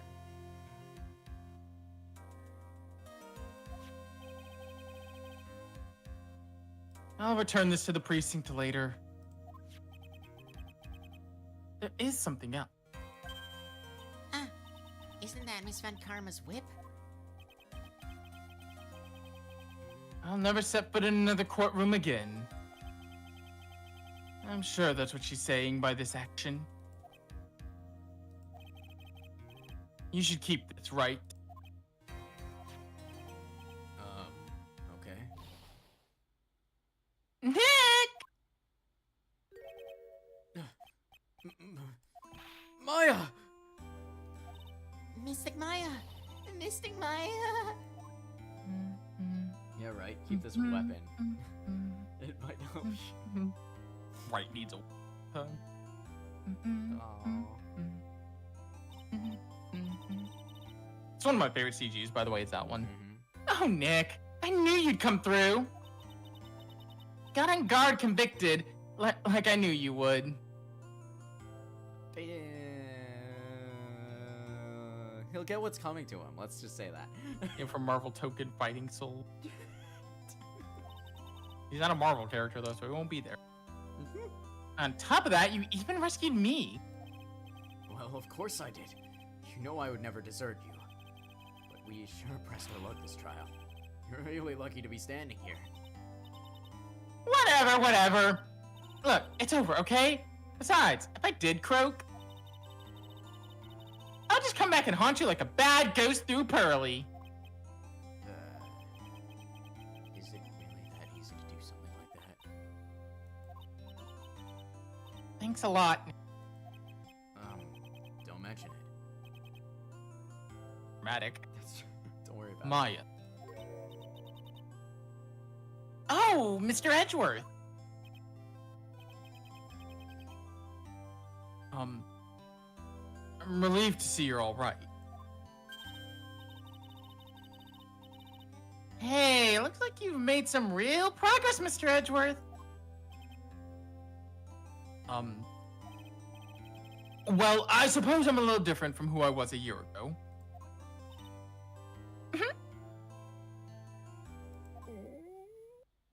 Nope. All right. I think it's time we get out of this depressing place. Huh? Where are we going? Food, Nick! Food! Grub, chow, I'm starved. I'm so hungry. Even you look like a nice juicy burger on a bun to me, Nick. Oh my god. You think I look like a burger? I'm a prime rib at least. Okay. Come with us, Mr. Edgeworth, please. If you insist. Alright. So how about we hit up our usual burger joint? Don't be silly, Nick. Huh? This case messed up the awesome evening and got in the way of my gourmet food. So I've decided that we have to make up for it by having another feast. Another feast. Come on, Nick! Food!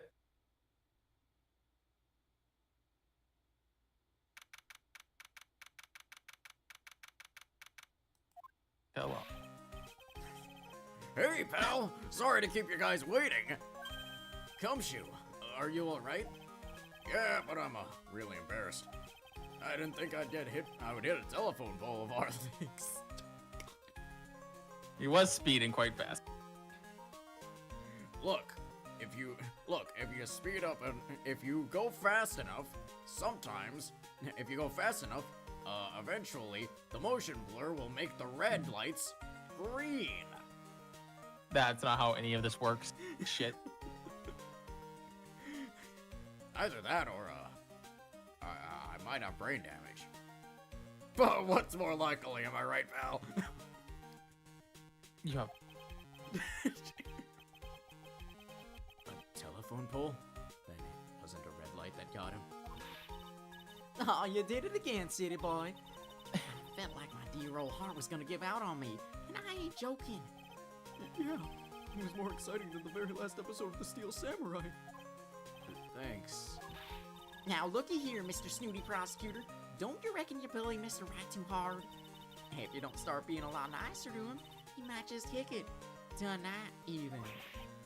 I'll keep that in mind. Well, come on now. Everyone gather around. Y'all are gonna get your picture taken by a genuine professional photographer.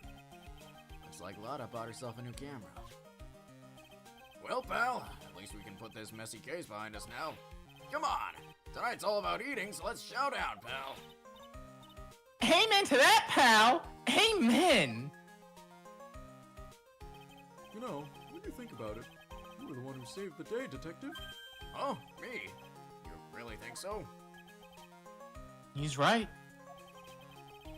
If it wasn't for the 3 items you took, I think this trial would have had a very different ending. Ah, well, you know, it's... Oh, wait. That's odd. I ran off with the things from the killer's hideout. I was sure I took 4 things total, sir. What? 4? Yeah, I'm sure I put one of the items in my coat pocket. There was a 4th item? Oh, come on, y'all. It's over. Whew, boy, I tell ya. You really are something else. Between getting accused of murder and getting kidnapped. Never a dull moment with you, huh? You think? Broke the law once and it landed him in the emergency room. Why does she look so happy about that? Like being shut away for 2 whole days. Weren't you scared? Yeah, it was really scary. Felt so hopeless. So, to keep my mind off things, I drew a picture. Oh, sounds like you had a rough gal. So where's this picture of yours? Yeah, I want to see it. I want to see Mr. Maya's picture. You know, I don't know where it went. Aw, that's too bad. Oh, well, it's alright. It wasn't anything important anyway. Sure is nice to finally see them both smiling again. Uh-oh.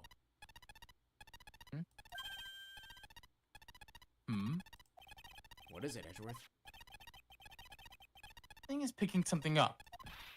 Ah, that's Miss Von Karma's receiver. Thanks to her, I had the most awful experience of my life, sir. Can't believe she stuck a tracking device on me. That's odd. Even though you're standing right here, tracking device seems to be in a different location.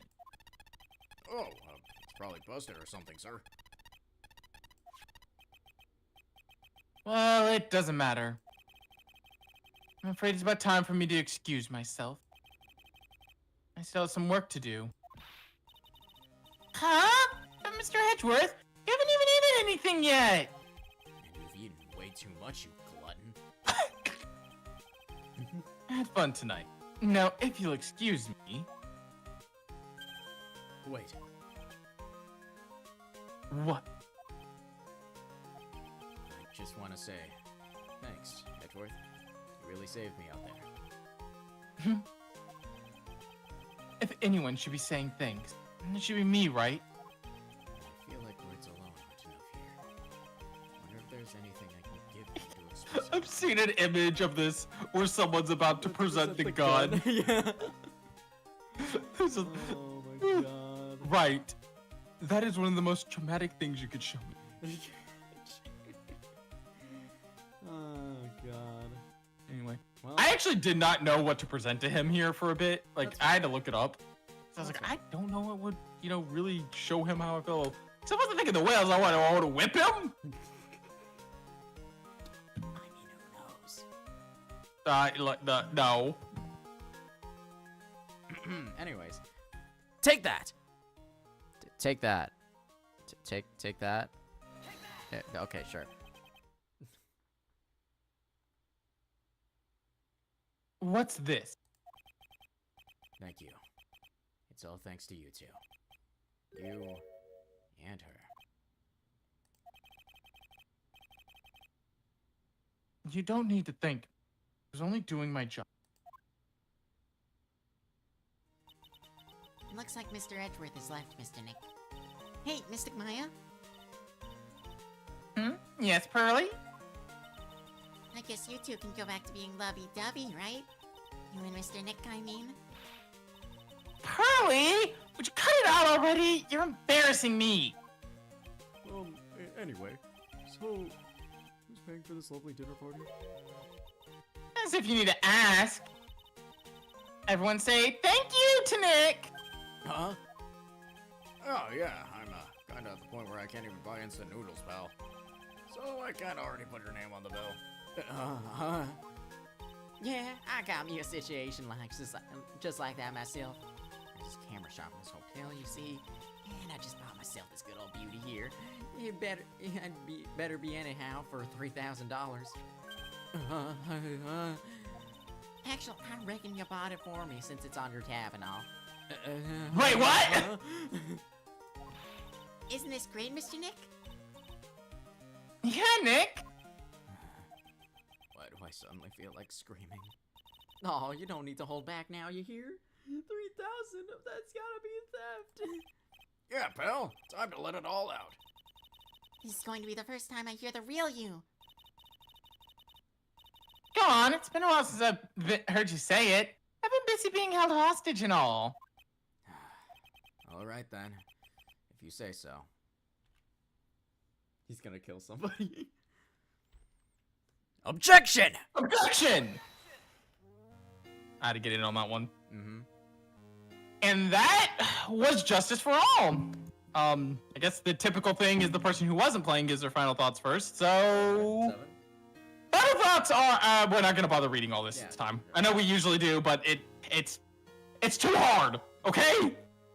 That's fair. My final thoughts, I've expressed many, I think I expressed many times throughout that this is like, this was the first Phoenix Wright game I played, and even if it wasn't, this is a huge leap up from the first game in terms of writing, in terms of music, in terms of the quality of each case, in terms of just mechanical stuff. This is what this game defined Phoenix Wright games that came after, which was, that's a pretty typical thing for a lot of series. Their first game is testing the waters, and future games improve upon the mechanics. Look at Cooper, look at Uncharted, look at I think Jak and Daxter, Ratchet and Clank as well. Getting off topic on other games, but I'm saying that because this is another example of that, and it is to such a strong degree that it's probably my favorite game in the trilogy. It really is hard to decide between Trials and Tribulations and Justice for All at times, and we'll get into that when we get to Trials and Tribulations. That being said, Let's go, it's Maggie Bird. She retires! I forget about that. I'm gonna be a waitress from now on. Waitress from now on. Let's go. Yep. Hope you stop by sometimes. Hey, Silly. I hope we stop by sometime too, and I hope nothing bad happens. Genuinely though, Justice for All has my favorite final case. I can say that for a matter of a fact. Oh God, Hottie. God, hi. And it is due to the fact that there is so much tension in that case. The fact that your goal in the end becomes getting a guilty verdict. There is never a case like that again. Mm-hmm. And to me, there's really no case like the Faye case in this one. And there's no case, even like the third case for that matter, where I actually enjoy the third case. Because it's so, I mean, yeah, I enjoy the third case in Trials and Tribulations to a degree. You should be in jail. But I enjoy the third case in this one. I enjoy Mo. I enjoy the feeling of the circus and how it's a more goofy centered case. I love I love Francisca. She is so great. I love the theme of Edgeworth's return. And the prosecutor Miles Edgeworth chooses death is such a great theming for this journey. Right. That being said, I think that really exemplifies my final thoughts. I could ramble on about why I love this game, but I mean, I think the end all be all is it to me became it is what fortified what the Ace Attorney and Phoenix Wright series will become. Because if you look at the way this game is structured, if you look at the way you present evidence, the way cases are structured, the way everything happens, Trials and Tribulations, the Apollo Justice games, all of them would follow suit outside of maybe the Edgeworth games, the investigation games, but those are a bit more of a spin-off to me. So obviously they would handle a bit differently. This is the general. Oh god, hold back. Fucking. Oh, she found that. Okay. Okay. Bye. We never see her again, so good fucking riddance. Yeah. That is to me what makes Justice for All so good. Mm-hmm. Keith, your final thoughts after I just rambled. I mean, I think 7 really says it, really, got most of mine out of the way, actually. This game is such a, like, the first game, a solid video game, and solid start to a phenomenal series of visual novel, puzzle, crime games. And... We're smiling. She's smiling. Really? And in any case, this game, huge upgrade. It takes everything that was great about the first game and bumps it up. Just further fleshes out the characters, further develops them in ways that are hi D-Killer. And further develops them in ways that are interesting and pushes forward Ace Attorney's themes of truth, justice, and doing what is ultimately right. Even when that's not easy. It's not easy, yes. And that's all exemplified in this final case, where Phoenix is doing everything he can to, kind of like how Edgeworth was going about for the first few games, or for the first few cases in Ace Attorney 1. Pushing everything he can for in his case, a not guilty verdict. Albeit with, a decently justified reason for it, but still, it did make him implicate someone who was innocent in that regard. And it's just such a good culmination of like what was in the first game building on top of it. And Trials and Tribulations in the next game is just everything in this game again, and just it puts a nice bow on the whole trilogy. We'll get into that when we get into Trials and Tribulation. But you covered the points that I missed. Mm-hmm. I mean, Yeah. We can sing this praises all day. And I mean, we didn't really talk about it a lot, but Cyclops, they're great. Yeah. Yeah, no, yeah. The concept of Cyclops becomes a thing. Even in Apollo Justice, when you don't have Cyclops anymore, you have a similar mechanic. Yeah. That mechanic remains, even if it changes the exact details. The mechanic of deducing lies through that method stays. I think that is right. Perfect. Mm-hmm. Yeah. Ace Attorney 2, especially in the case 2, is where the Ace Attorney series starts pushing more into the direction in like the set upon lore of like the Fae Clan and their like and mysticism, which is in some regards, like, some people I can see like that being like a sort of like a weird direction, but for me, I loved it. And it gets further developed, especially in the third game, where it gets so much deeper. But this is like the introduction of Pearl, and like how and the sort of family feud that is bubbling beneath the surface of like everything around the Fae clan with like Morgan and Misty and everything. All of that has its start in this game and is a huge part of the third game. Overall, I love Justice for All. It's just a fantastic video game, and it is in my opinion, I like Trials and Tribulations a little more, but I can definitely see why Seven would find this game to be his favorite. Yeah, no, and like I said, keep in mind, I said Justice for All is my favorite final case.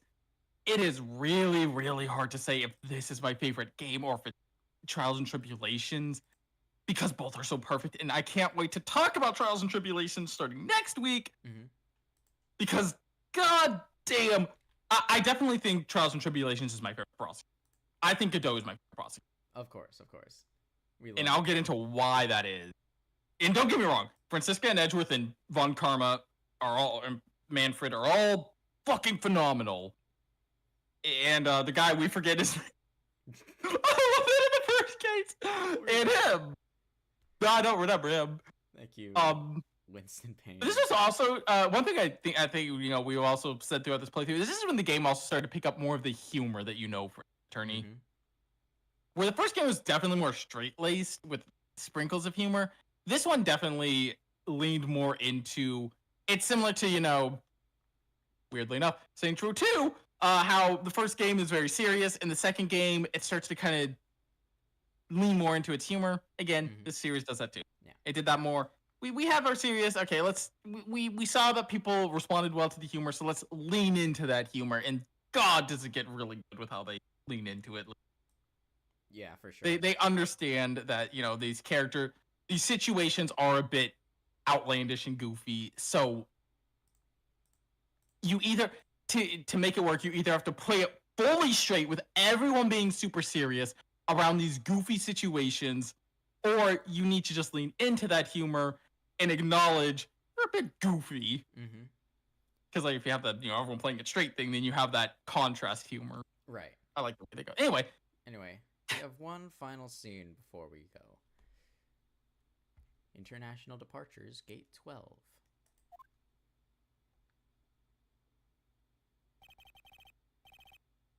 Where are you going, Francisca? How did you know I was here? With this? I heard you were planting things on a certain person. Things like tracking devices in his coat, for example. That's just like you. I only planted it there because he was always wearing it.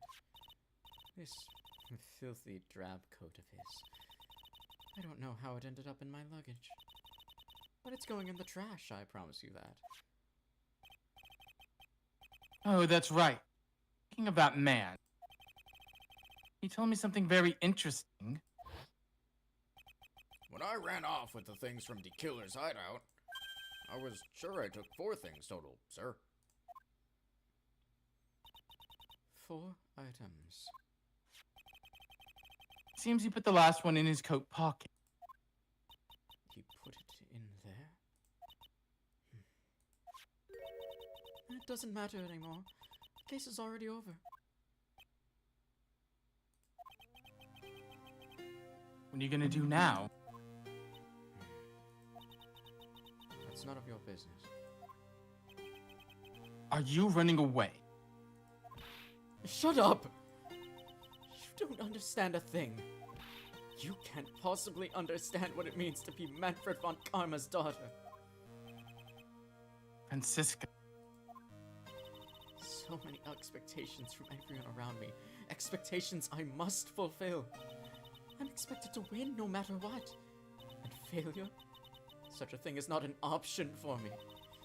My father was a genius. There's no doubt about that. But me? I'm no genius. I've always known that.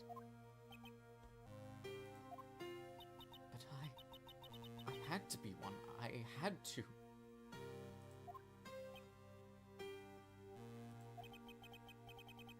You may not be a genius, Father, but you are a prosecutor. You have been and always will be. No, I'm not. Not anymore. I've even thrown away my whip. Speaking of that, Wright gave this to me to hold on to. Right. You knew something like this would happen, didn't you?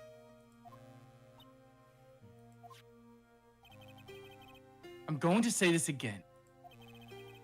We prosecutors do not fight for personal honor or pride. I hope you will think deeply about why you should be striking down with that whip. You haven't changed a bit. You've always left me alone and walked ahead without me. Miles Edgeworth, I've always hated you. And then, finally, my chance to take revenge on you arrived. If I could win against that man, if I could make Phoenix Wright bow down in defeat, then this girl you left behind would have risen higher than you. That was supposed to be my revenge.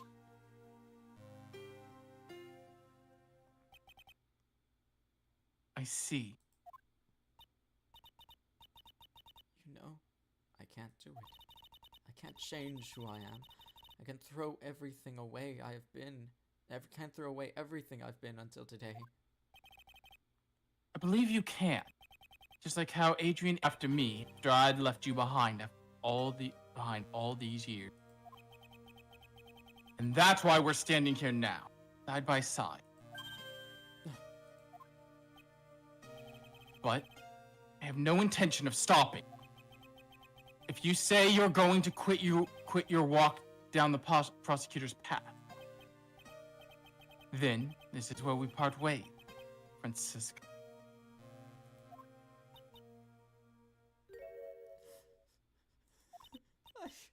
I'm Francisca von Karma. Don't think I'm going to walk in your shadow forever. Our battle begins now. So you had better prepare yourself, Miles Edgeworth. Can I just say, I love that Adrian and Francisca were actually far more similar than you realize. Mm-hmm. That is a crazy Phoenix. Phoenix Wright. One day. Someday. I'm sure we'll meet again in battle. Until then. This last piece of evidence that never made it to you. I'll take good care of this fourth piece. So I can give it to you when at last we meet again.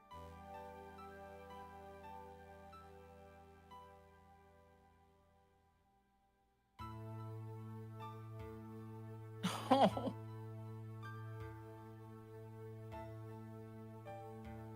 Phoenix stands a hobo for 20 years. That's not yet. Not yet. Not yet. We're not there yet. Don't worry about it. Give it a bit of time. Give it a bit of time. Don't Phoenix worry Wright about will it. become a hobo. All right. What did it ask you? Damn, bitch. All right. And What, is a that- hobo? Did a hobo activate you over there? All right. With that ends Phoenix Wright, Ace Attorney, Justice for All. Whew, what a ride, gamers. Thank you guys so much for watching. I feel like the hashtag. Hang on. I feel like this has. I can probably. This truly was our Justice for All. Either that or the miracle never happened. But I feel like Justice Let's for go All with is the Justice for All, appropriate yeah. one. The miracle. All right, never who is Let's see, um, who's up? Blood Moon and Ryukes are both up. Ryukes is doing Guild Wars. Blood Moon is doing Warhammer. Sure, let's raid Blood Moon. I mean, All right, so tomorrow is going to be more Final Fantasy 14 Shadowbringers. big night for that one. Woo! And then there's gonna be more Trails of Cold Steel 2 on Thursday.